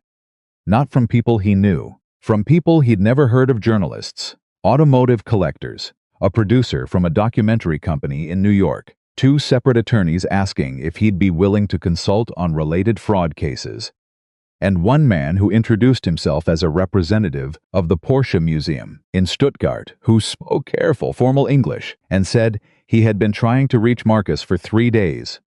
Marcus answered. None of them the first day. He let them go to voicemail, listened to each one in the evening after Zoe was in bed, wrote down names and numbers on a legal pad, and went to sleep.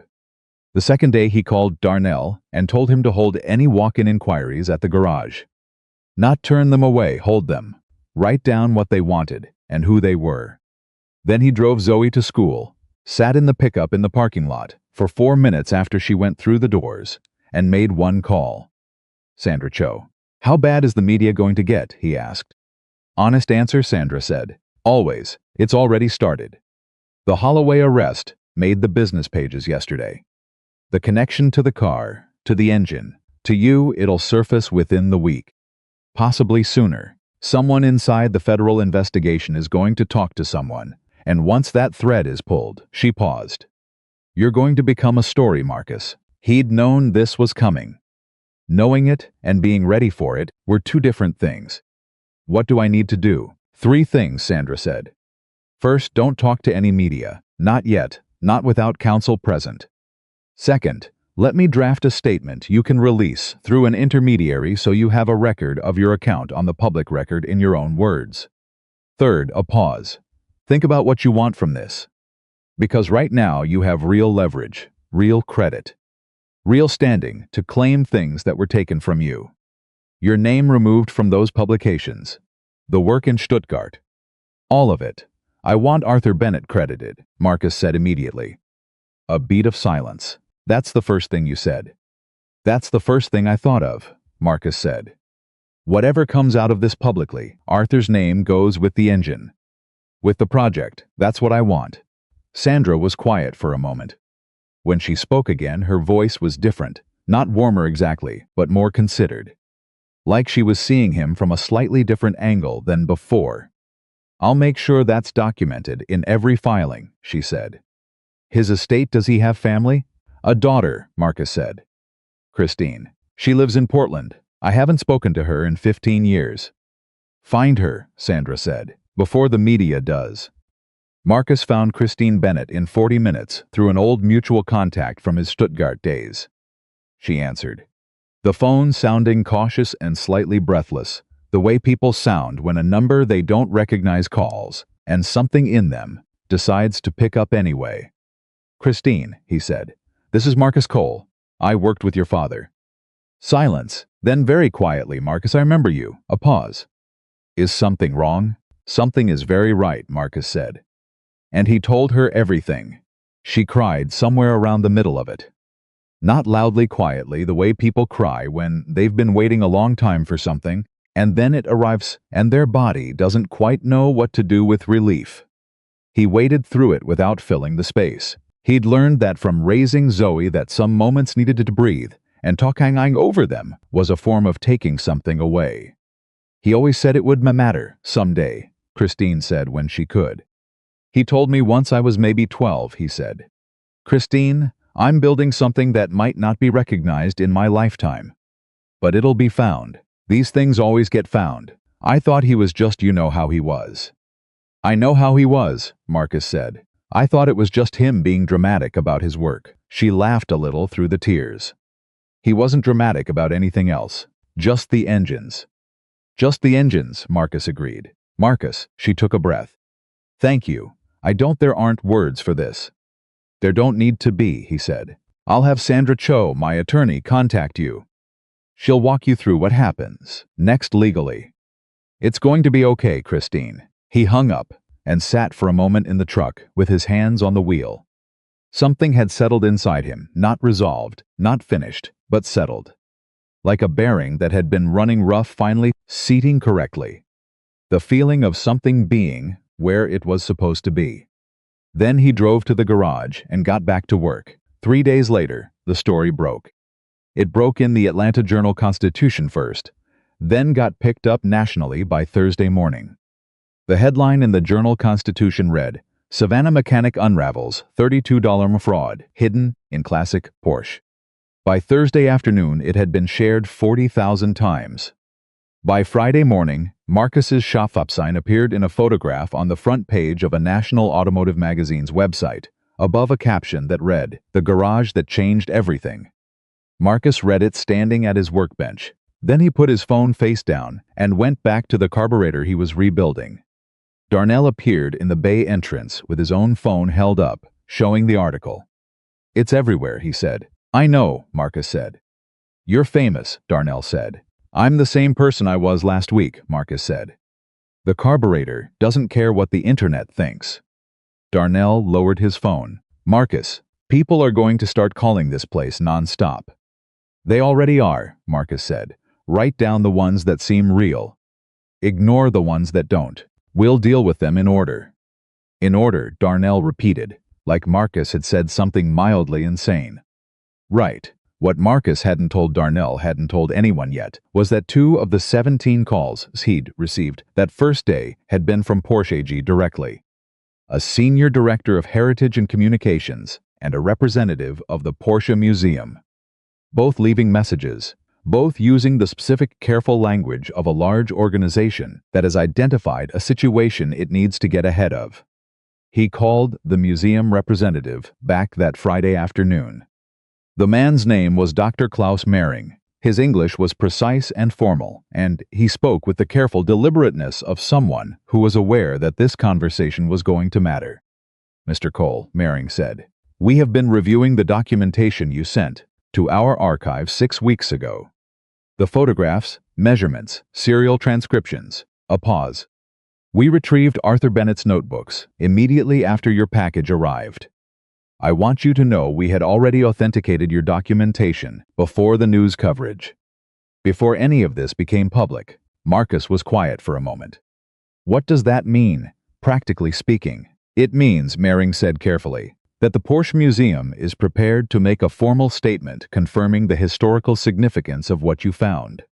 We are also prepared to confirm Arthur Bennett's authorship of the prototype modifications and the engine's identity as a unique historical artifact. Another pause.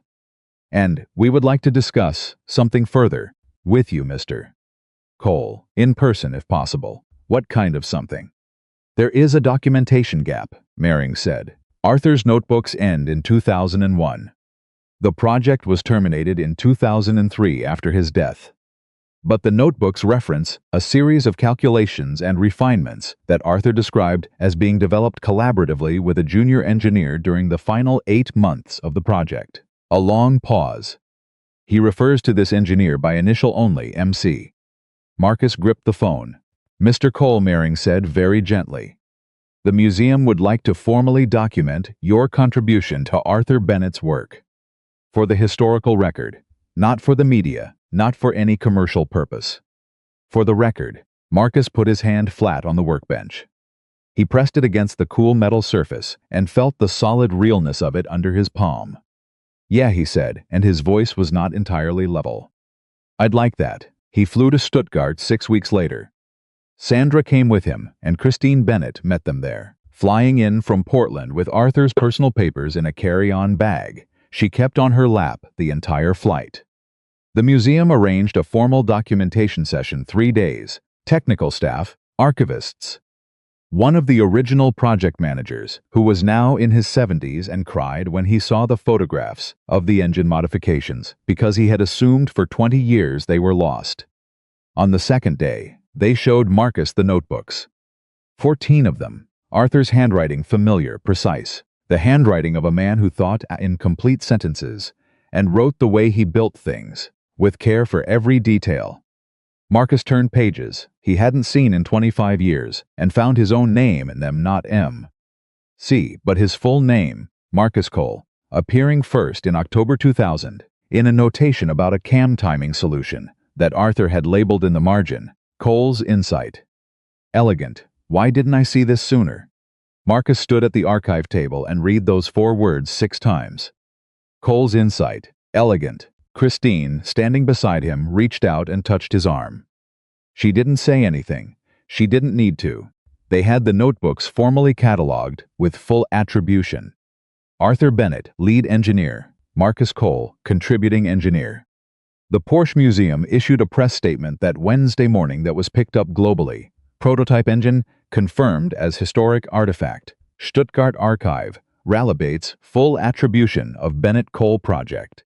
The Bennett Cole project.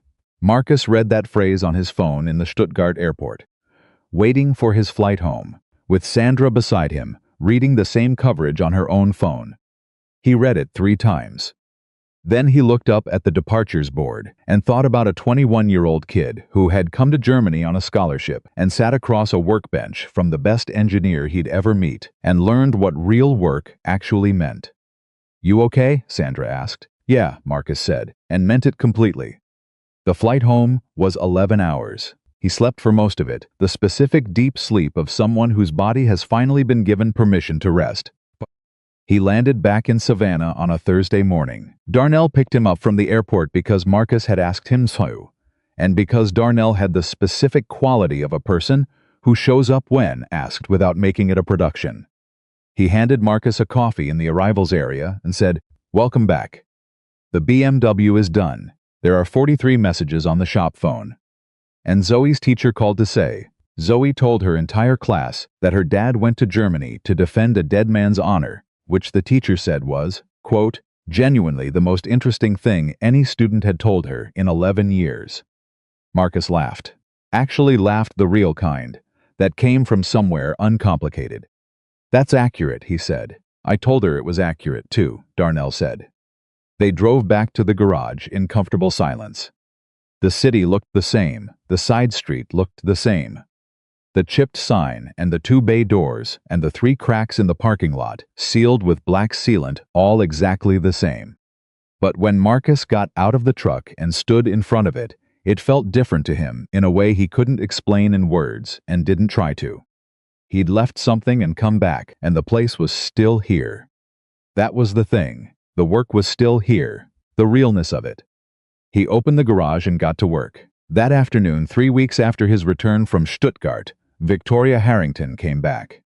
Not in the Escalade. She drove herself. In the 930, which Marcus heard from inside the garage, heard the engine note, clean and correct, the idle holding perfectly before he saw the car pull in.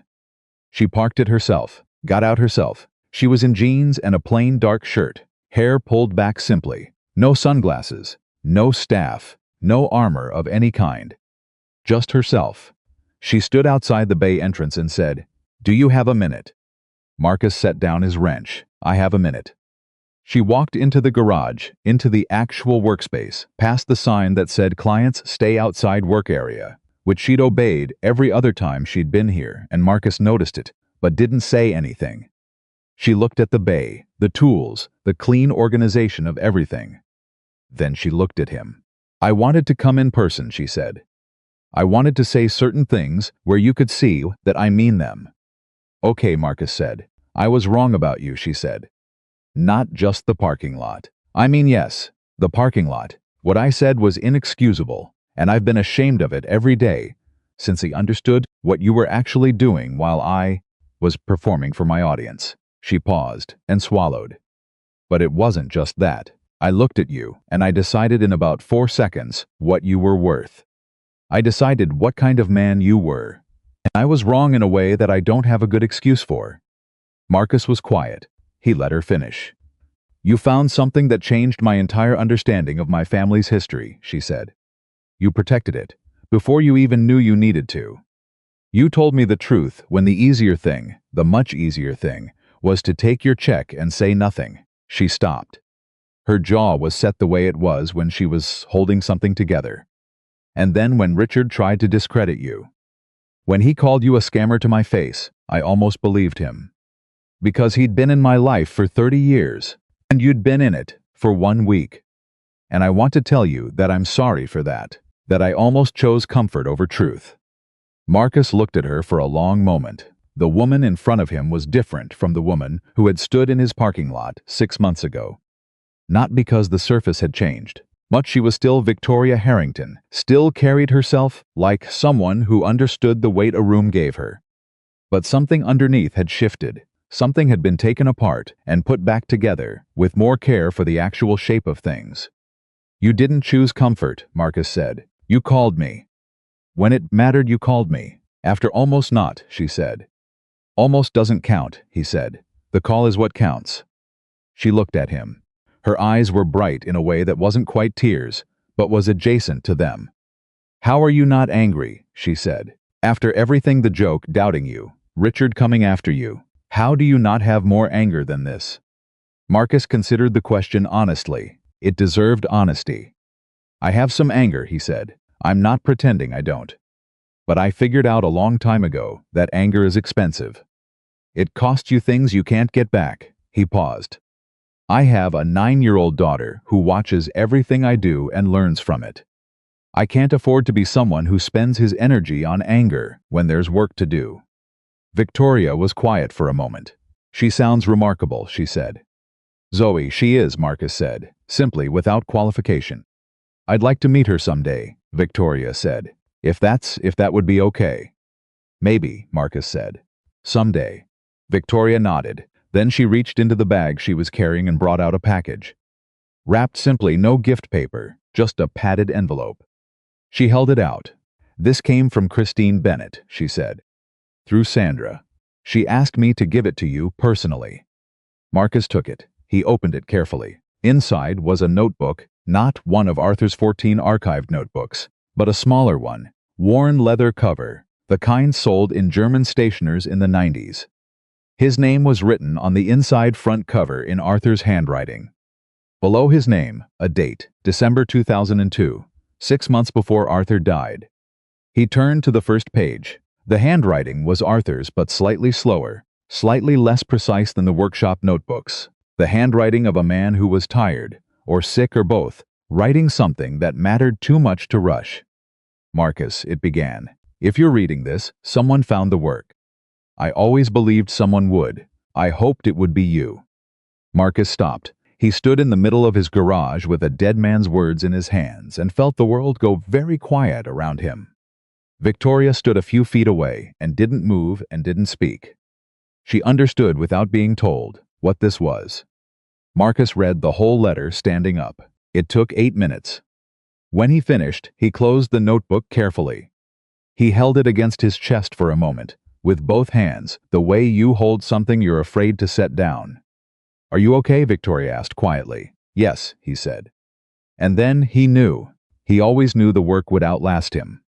He just wanted someone to find it who understood what they were looking at. He got that, Victoria said. He got that, Marcus agreed. He set the notebook down on his workbench, gently, with the same care he used for a precision instrument, something accurate and irreplaceable. There's something else, Victoria said. Marcus looked at her. The car, she said. I've been thinking about what to do with it since it came back. It's legally mine. The estate is clear. The provenance is now fully documented and verified. She paused. It's worth somewhere between $5 and $6 million, properly attributed. Yes, Marcus said. I'm not selling it, she said. I want it properly restored. Full mechanical restoration. Everything documented. Every component historically verified. And I want it done here. She held his gaze. I want you to do it. Marcus was quiet for a moment. He looked at the 930 through the bay door, sitting in his lot clean and red in the afternoon light, the engine that shouldn't have existed, ticking quietly as it cooled. That's a significant project, he said. Months of work. It'll need parts sourced from specialized suppliers, some of them in Europe. The documentation alone. I know what it involves, Victoria said. I want it done right. I want it done the way my father would have wanted it. A pause. And I want Arthur Bennett's name on every piece of documentation that comes out of this restoration.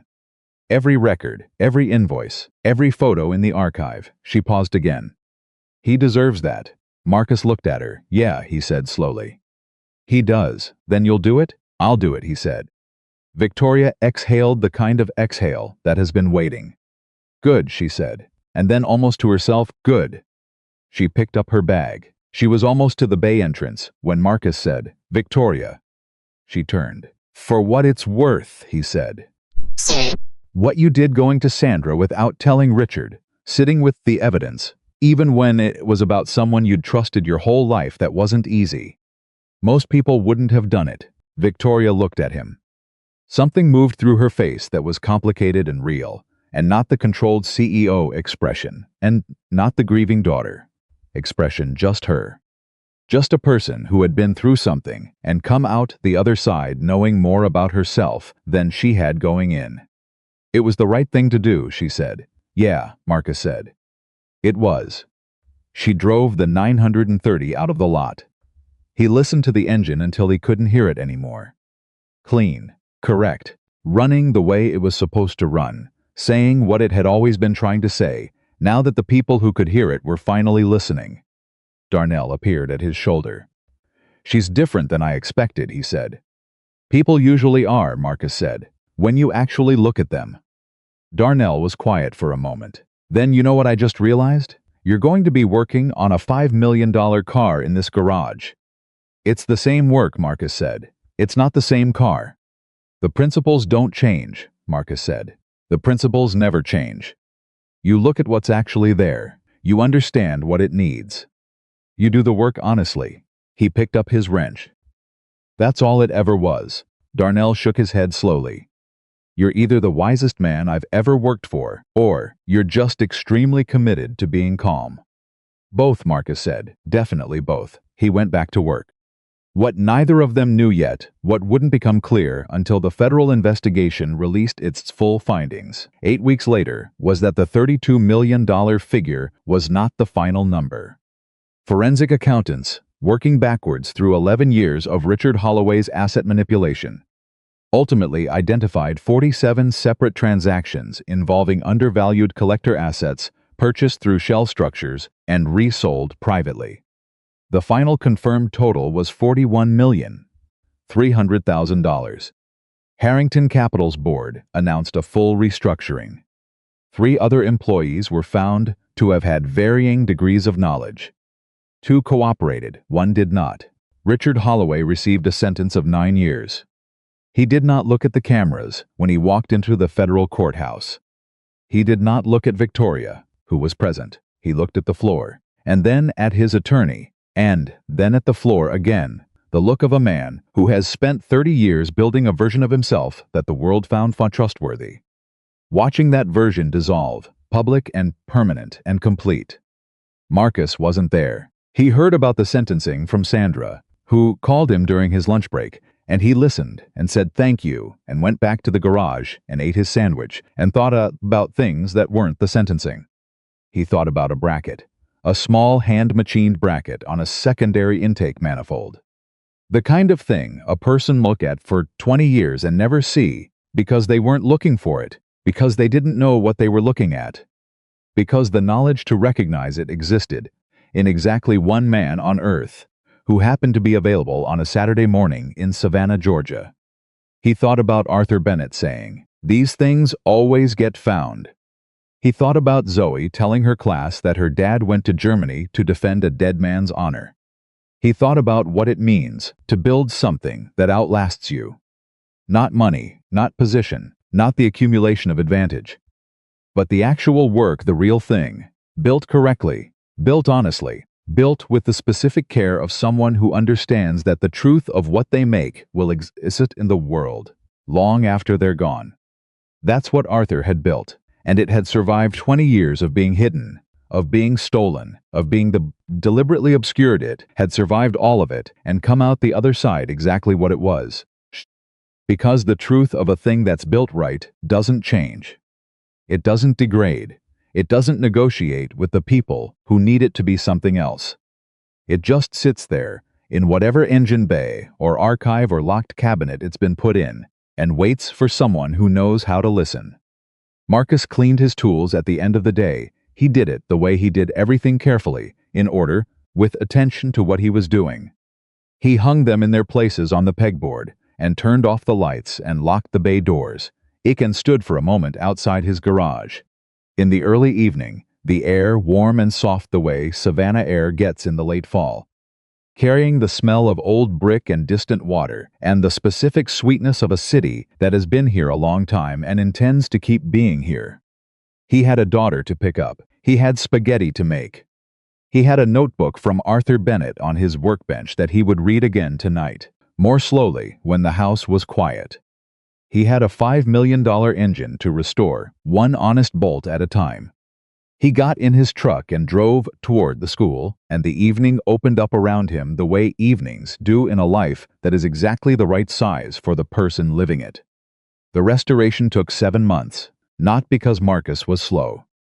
Because he was exact. Every component that came off the 930 was cataloged, photographed, measured, and cross-referenced against Arthur's notebook specifications before it was touched. Every replacement part was sourced to period-correct suppliers, most of them in Germany. several of them requiring correspondence with specialists who hadn't been asked about 1,930 components in years, and responded to Marcus's inquiries with the specific enthusiasm of people who had been waiting for someone to ask the right questions. Darnell learned more in those 7 months than in the previous 2 years combined. He said to himself. One afternoon in the 3rd month, standing under the 930 on the lift with a measuring tool in his hand and a look on his face that Marcus recognized the look of someone who has just understood something they'll never understand. "This isn't just a car," Darnell said. "No," Marcus said. "It never was. It's a record," Darnell said slowly. "Every piece of it is a record of something someone built and understood." "Now you're thinking like an engineer," Marcus said. Darnell looked at him. "Is that what you are, an engineer?" Marcus considered it. "I'm what the work made me," he said. "The title doesn't matter much." Darnell nodded. He went back to his measurement. Marcus watched him and thought about Arthur Bennett, watching a 21-year-old kid from Savannah and seeing something worth teaching. He thought about how the things we give people, real things, knowledge, and time and honest attention travel further than we ever know. Arthur had given Marcus something in Stuttgart 25 years ago. Marcus had brought it home. And now it was moving into a 23-year-old kid with a measuring tool in his hands in a Savannah garage, and someday it would move from Darnell into someone else, and on, further than either of them would ever see. That was the only kind of legacy that actually meant anything. Not money, not headlines, the thing that lived in another person's hands. Christine Bennett came to visit in the 5th month. She flew down from Portland, and Marcus picked her up from the airport himself, and when he brought her to the garage and she saw the 930 on the lift partially disassembled, components arranged in careful order, Arthur's modification visible and documented and properly attributed in every piece of paperwork on the workbench, she stood very still for a long time. Then she said, "He would have loved this, I know," Marcus said. "He would have pulled up a stool and been here for 6 hours asking questions." She laughed a little, wet at the edges. "He did that to everyone. He couldn't help it. He just had to understand how everything worked. He made me feel like my questions were the most interesting thing in the room," Marcus said. "Even when they were stupid questions." "He did that with everyone," Christine said. "That was the thing about him. He made you feel like your curiosity was a gift." She paused. "Not everyone makes you feel that way." They stood together in comfortable silence for a moment. Two people who had loved the same man in different ways and were standing in the physical proof that he had mattered. "How's the attribution coming?" Christine asked. "Every document that leaves this garage has Bennett Coal Project on it," Marcus said. "Sandra made sure the legal standing is clear. When the restoration is complete and the car goes to formal appraisal, the full provenance documentation, Arthur's name, my name, the Stuttgart archive, all of it goes with it as a permanent record. And the value? The last independent assessment put it at 5.8 million, Marcus said. With complete documented provenance, it may go higher." Christine was quiet for a moment. "Marcus," she said carefully, "there's something I need to tell you. Something I should have said sooner, but I was waiting until I was certain the legal process was far enough along." Marcus looked at her. "Okay, my father's estate," she said. "When he died, he left very little. He was never a man who cared about accumulating money. He cared about the work." She paused, "but he left a letter with his personal papers. An instruction, not a legal document, just a letter addressed to whoever was in charge of his estate. It said that if the prototype engine work was ever found and ever properly attributed, 20% of any financial recognition that resulted should go to his junior engineer." She met Marcus's eyes. "He called you by name, Marcus. He wrote your full name." Marcus felt the ground shift slightly under him, not unpleasantly. The way ground shifts when something heavy that's been suspended for a long time finally settles. "He wrote my name," Marcus said. "In 2002, Christine said. "Before he died. He wrote it knowing you might never see it. Knowing the work might stay lost. He wrote it anyway." Her voice was steady, but her eyes were bright. Because that was the kind of man he was. He documented things he couldn't guarantee would matter. Just in case. Marcus turned away for a moment. He looked at the 930 on the lift. He looked at Arthur's bracket, cleaned and measured, and properly installed, exactly where Arthur had designed it to go. He looked at the workbench, at the notebook, at the years of distance between a workshop in Stuttgart and this garage in Savannah, and everything that had happened in that distance. Then he turned back to Christine. The money, he said carefully, should go to the archive, to the museum in Stuttgart, for Arthur's work. Christine stared at him. Marcus, that's a significant amount of money. I know what it is, he said. He left it to you. He left it because he thought it was right, Marcus said. And I think it's right that his work is properly preserved. That's more important than the money. He paused. I have a garage. I have work I love. I have a daughter who's going to need things as she gets older, and I'll handle that the way I've always handled it, by working for it. He looked at Christine directly. Put Arthur's 20% into the archive fund. Name a program after him. Let some kid 20 years from now learn what I learned from him. Christine looked at him for a very long moment. Then she said, simply and completely, he chose right when he chose you. Marcus picked up his wrench. Tell him I said so, he said quietly, and went back to work. The 930 was finished on a Tuesday in April. Marcus started it for the final time in the garage at 7 in the morning with only Darnell present, and when the engine turned over and came up and settled into its idle clean, correct. All 12 of Arthur's modifications properly implemented and properly documented.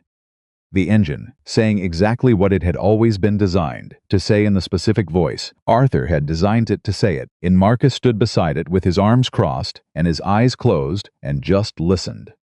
45 seconds. He didn't time it. He just listened until he was sure. Then he opened his eyes. Good, Darnell said. Perfect, Marcus said. And he meant it, in a way that went further than the car. Victoria arrived at 9. She pulled into the lot in the Escalade. She was still a CEO, still ran a company, still had a schedule and staff and the machinery of a large organization around her, but she got out of the passenger seat herself and walked to the garage alone. No one behind her, just her. She heard the engine before she reached the bay. She stopped walking. She stood still outside the bay entrance, with her head slightly tilted, just listening. The way Marcus had listened when he first heard it run incorrectly 14 months ago. But where he'd heard wrongness that day, she was hearing rightness now. The engine, running the way her father had driven it every Sunday morning for 22 years. The sound that had disappeared and come back. She didn't say anything for a long moment. Then she walked into the bay and put her hand on the hood, exactly the way she had that first Thursday. And Marcus watched her face and saw the same release he'd seen, then some tightness that had been there so long she'd stopped noticing it, letting go all at once. It's right, she said. It's right, Marcus confirmed. She took her hand off the hood and looked at him directly. What do I even say to you? You don't have to say anything, Marcus said. Marcus? She said his name, the way she'd been saying it for months now. Without formality, without distance, just his name as it actually was. I want to say something. Okay, he said. I came here 14 months ago, expecting to be disappointed again, she said. I came here because Gerald told me to, and I respected Gerald, but I didn't expect much from a garage on a side street I'd never heard of. And I said something to you that I cannot explain away or make smaller than it was. I stood in that parking lot and I reduced you. I turned you into a joke for someone else's entertainment. And she stopped. You didn't flinch. You didn't react. You just went to work. She paused. And in going to work you did something that no one else in my life was willing or able to do. You told me the truth. You protected the truth. You gave me back a piece of my father's history that I didn't even know was missing. She paused again, and her voice was careful with the weight of what came next. You gave Arthur Bennett back to the world. And that's not something I know how to put a number on. Marcus was quiet. He let her words be what they were, without deflecting them, without making them smaller to make himself more comfortable. He'd earned the right to receive them. He received them. Your father's car is as he drove it, Marcus said. The engine is documented and attributed. Arthur's work is on record permanently. That's what mattered. He paused. The rest was just following where the truth pointed. Victoria looked at him for a moment. Then she said, "I'd like to take you and Zoe to dinner. Not as a thank you, not as a payment, just," she paused, "as someone who would like to know the people she should have seen clearly from the beginning." Marcus thought about Zoe asking him in the kitchen, back in October, good interesting or bad interesting. He thought about 7 months of work. He thought about a notebook on his workbench with Arthur's handwritten inside it. He thought about what he wanted the next chapter of his life to look like, and who he wanted in it, and what kind of man he was going to keep being, not for anyone else, but because that was simply who he was. He said, "Zoe picks the place." Victoria smiled. It was different from any smile he'd seen from her in the parking lot that first day. Genuine and a little self-conscious and fully present. "She's going to pick somewhere with terrible lighting and great food, isn't she?" "She's going to pick somewhere with a children's menu and milkshakes," Marcus said. "I recommend going in with no expectations and an appetite." Victoria laughed. The real kind. Not the parking lot kind. Not the bright performative laugh that had landed on him like something thrown. This was smaller and quieter and entirely her own. "I can do that," she said. She left. Marcus heard the Escalade pull out. He heard the 930 idling cleanly in the bay behind him, ticking over with the specific patient authority of an engine that had been waiting a long time to run correctly and was in no hurry, now that it finally could. Darnell came to stand beside him. "Dinner, huh?" he said. "Saturday," Marcus said. "Zoe's going to order 3 milkshakes." "She's going to try," Marcus said. "She'll get 1.5. They stood for a moment. The garage was quiet around them. The 930 idled. "Marcus," Darnell said. "Yeah, what happens now? With the garage, with the work, does anything change?" Marcus considered the question. It deserved a real answer. "The work doesn't change," he said. "That's the thing about real work. It doesn't care what happened around it. You still have to show up and do it right, or you don't." He paused. "Maybe more people will know this place exists now. Maybe better jobs come in. Maybe Darnell gets a raise." Darnell looked at him quickly. "Does Darnell get a raise?" "Darnell has been earning one for 6 months," Marcus said. "We'll talk about it Monday." Darnell made a sound that was somewhere between relief and dignity. "Thank you, you earned it," Marcus said, simply. The way he always said things that were simply true. He shut the 930's engine down at 10 o'clock, let it cool. Covered it carefully with the fitted cloth cover he'd ordered from Stuttgart. Walked around it once, checked the documentation folder, one last time, all present, all correct, every sheet in order, Arthur's name and his name together on every page where they belonged. Then he turned off the garage lights, locked the bay doors, and walked to his truck. He sat in it for a moment before starting it. The side street was quiet, the way Savannah gets quiet in the late morning on a weekday. Not empty, just settled, the city breathing at its own pace around him. He looked at his hands on the wheel, grease-stained at the creases the way they always were, the way they'd been since he was 19 years old, and decided this was the work he wanted to do. He'd never apologized for those hands. He wasn't starting now. He started the truck and drove toward Zoe's school to eat lunch with her, which he did on the first Tuesday of every month had done, since she started 2nd grade, would keep doing until she told him it wasn't cool anymore, which he calculated he had approximately 1 more year of before it became complicated. He was going to use every minute of that year. Saturday came clear and warm, the specific April warmth of coastal Georgia that feels like a gift after the gray months, and Zoe announced at breakfast that she had chosen the restaurant. Marcus asked which one. She said the name of a diner on the south side that had been open for 30 years and had a menu that was 4 pages long and a milkshake list that was a separate laminated card. Victoria might be expecting somewhere nicer, Marcus said. Zoe looked at him with the absolute calm certainty of a 9-year-old who has made a fully considered decision. "The food is better there," she said. "That's what matters." Marcus looked at his daughter, her mother's eyes, his mother's cheekbones, and something entirely her own in the set of her jaw when she'd decided something and thought, yes. That's exactly right. That's the whole thing, right there.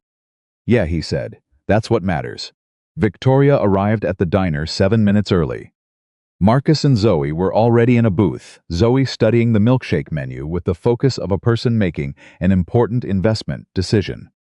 Victoria came through the door in jeans and a simple blouse and looked around until she found them and walked over. And when Zoe looked up from the milkshake menu and looked at Victoria with the completely unfiltered assessment that only children and very honest adults are capable of, there was a moment, just a breath of a moment, where Victoria understood she was being evaluated by someone whose opinion would cost her nothing if she failed and mean everything if she earned it. Zoe said, "You're the lady with the Porsche." "I am," Victoria said. She slid into the seat across from them. "And you're Zoe." "Yes." Zoe returned to the milkshake menu. "Have you been here before?" "No," Victoria said. "First time." "The cookie dough is the best," Zoe said without looking up. "But the strawberry is underrated, if you want my honest opinion." "I'd like your honest opinion," Victoria said. Zoe looked up, looked at her again. Then, having apparently completed her assessment, nodded once with the finality of someone who has decided to extend trust provisionally, but is reserving the right to revise. "Okay," she said, and went back to the menu. Marcus met Victoria's eyes over Zoe's head. Victoria's expression was the expression of someone who has just been through something small that mattered more than its size. He gave her a small nod. She returned it. They ordered food, and Zoe got the cookie dough milkshake and talked about sharks versus whales and the water cycle project she'd completed, and a book she was reading about a girl who rebuilt engines with her grandfather, which she reported was realistic in some ways and completely wrong in others. Victoria listened to all of it with the full attention of someone who had recently learned the cost of not listening to what was actually in front of her. Halfway through dinner, Zoe set down her fork and looked at Victoria with the specific directness of a 9-year-old who has been thinking about something and decided to just ask it. "Did you really say you'd marry my dad if he fixed your car?" Victoria went very still. Marcus very carefully looked at his plate. "I did say that," Victoria said. She said it steadily, without flinching. "It was a very unkind thing to say, and I said it in a way that was meant to be funny at your father's expense. And I've been sorry for it every day since." Zoe considered this. "My dad says sorry doesn't erase things.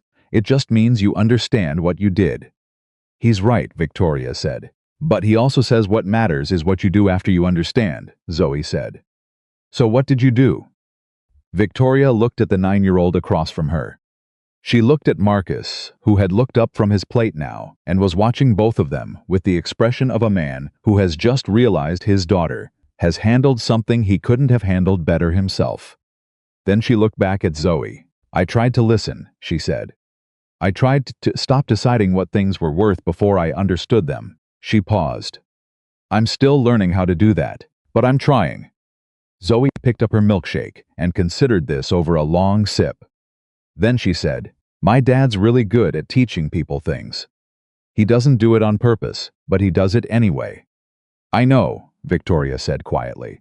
"I noticed. After dinner, Zoe decided she wanted to walk 1 block to Quook store. She said had the best used paperback section in Savannah, a claim she made with the authority of someone who had done the research. They walked the block together, the three of them, in the April evening air, and Marcus held Zoe's hand, and Zoe talked about the book she was looking for, and Victoria listened and asked questions. And somewhere in the middle of that block, something settled into place that didn't have a name, but didn't need one. In the bookstore, Zoe went directly to the section she wanted, and Victoria drifted to the shelves near Marcus and said quietly, "She's extraordinary." "Yeah," Marcus said. "She has your way of cutting to what matters," Victoria said. "No wasted motion. She has her mother's way of making you feel like the honest answer is the only possible answer," Marcus said. "Maya had that. You'd try to dodge and she'd just look at you, and the dodge became impossible." Victoria was quiet for a moment. "She sounds like someone I would have wanted to know." "She was," Marcus said. Zoe found the book she was looking for, battered paperback, spine cracked, clearly read by several previous owners, and brought it to the register, and paid for it herself with the careful pride of a 9-year-old spending her own money. Victoria offered. Zoe declined politely but completely. On the sidewalk outside, saying good night, Zoe looked up at Victoria and said, "You can come back. If you want, for dinner at our house next time. Daddy makes really good spaghetti." Victoria looked at Marcus. He shrugged. "She sets the terms in that department," he said. "I would like that very much," Victoria said to Zoe. "Thank you." Zoe nodded, tucked her book under her arm, took her father's hand, and they walked toward the truck. Marcus looked back once. Victoria? Victoria was still standing on the sidewalk, watching them go, and her face in the April evening was the face of someone standing at the beginning of something they couldn't fully see yet, but had decided to trust. He raised a hand, she raised hers. Then he and Zoe walked to the truck and drove home through the quiet city, and Zoe read 3 pages of her book by the window light before she fell asleep against the door, the book still in her hands. Her face soft and certain in the way of children who trust that wherever they're going, someone reliable is doing the driving. Marcus drove in the specific good silence of a man who is exactly where he's supposed to be. He put Zoe to bed. She didn't wake up enough to argue about it. He tucked the book on her nightstand, so she'd find it in the morning.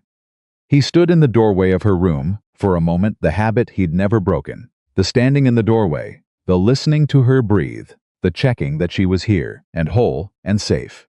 Then he went to the kitchen and made himself coffee and sat at the table with Arthur's notebook and opened it to the letter again. He'd read it perhaps 30 times since Christine gave it to him. He didn't read it for new information, he had it memorized, nearly word for word by now. He read it the way you revisit certain things, not because you've forgotten them, but because they mean something different at different points in your life, and you want to know what they mean today. He read it slowly. Arthur's voice came through in every line, the precision, the warmth, the specific generosity of a man who could have kept everything he knew to himself and chose not to. The last paragraph. He always spent the longest time on the last paragraph. Arthur had written, "I don't know what the world will make of this work, or when, or whether the people involved will receive what they deserve. That's not mine to know. What I know is what I've seen. That talent is common, but character is rare, and the combination of the two in one person is something to stand beside whenever you find it. I found it in you, Marcus. Whatever comes, I hope you know that." Marcus sat with those words for a long time. "Whatever comes, I hope you know that." He closed the notebook. He put his hands flat on the table. He looked at the wall of his kitchen. Ordinary wall, ordinary house, the life he'd built in the years, since everything changed, and he felt the full weight and the full lightness of it simultaneously. The loss that didn't go away, and the life that kept going anyway, the way life does when you let it. He thought about what the last 14 months had actually been. A woman had laughed at him in a parking lot, and the laugh had led to an engine, and the engine had led to a secret, and the secret had led to 30 years of theft, and the theft had led to a courtroom, and a conviction, and a museum in Stuttgart, and a folder with 2 names on every page, and a 9-year-old girl who had just told a CEO that what mattered was what you did after you understood. He hadn't sought any of it. He'd just done his job. He'd looked at what was actually there. He'd told the truth. He'd protected the truth. He'd kept doing the work while everything moved around him. And the work had been enough. The work had always been enough.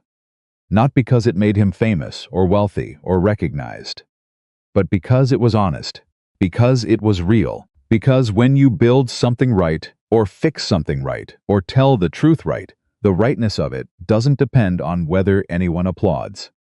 It simply is what it is. Arthur had known that. Arthur had built an engine and hidden the truth of it in plain sight, inside a car, inside the work itself, trusting that the truth would hold until someone who could hear it came along.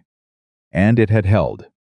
For 25 years it had held, through theft and deliberate obscurity and the time and the death of the man who built it. The truth had held and waited and finally been heard by the one man on earth who could recognize it. Because Marcus Cole had spent his whole life learning to listen to what things were actually saying.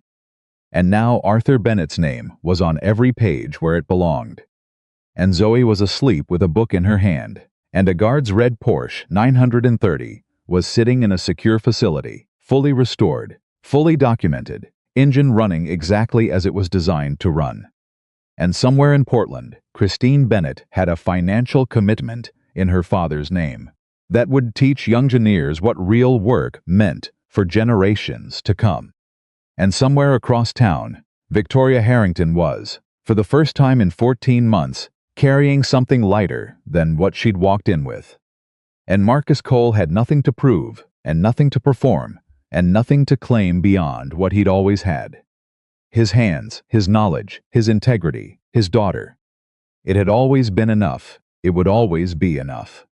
He closed the notebook, finished his coffee, and went to bed.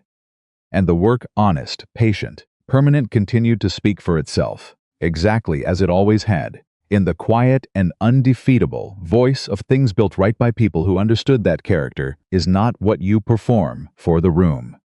It is what you do when no one is watching, and it lasts.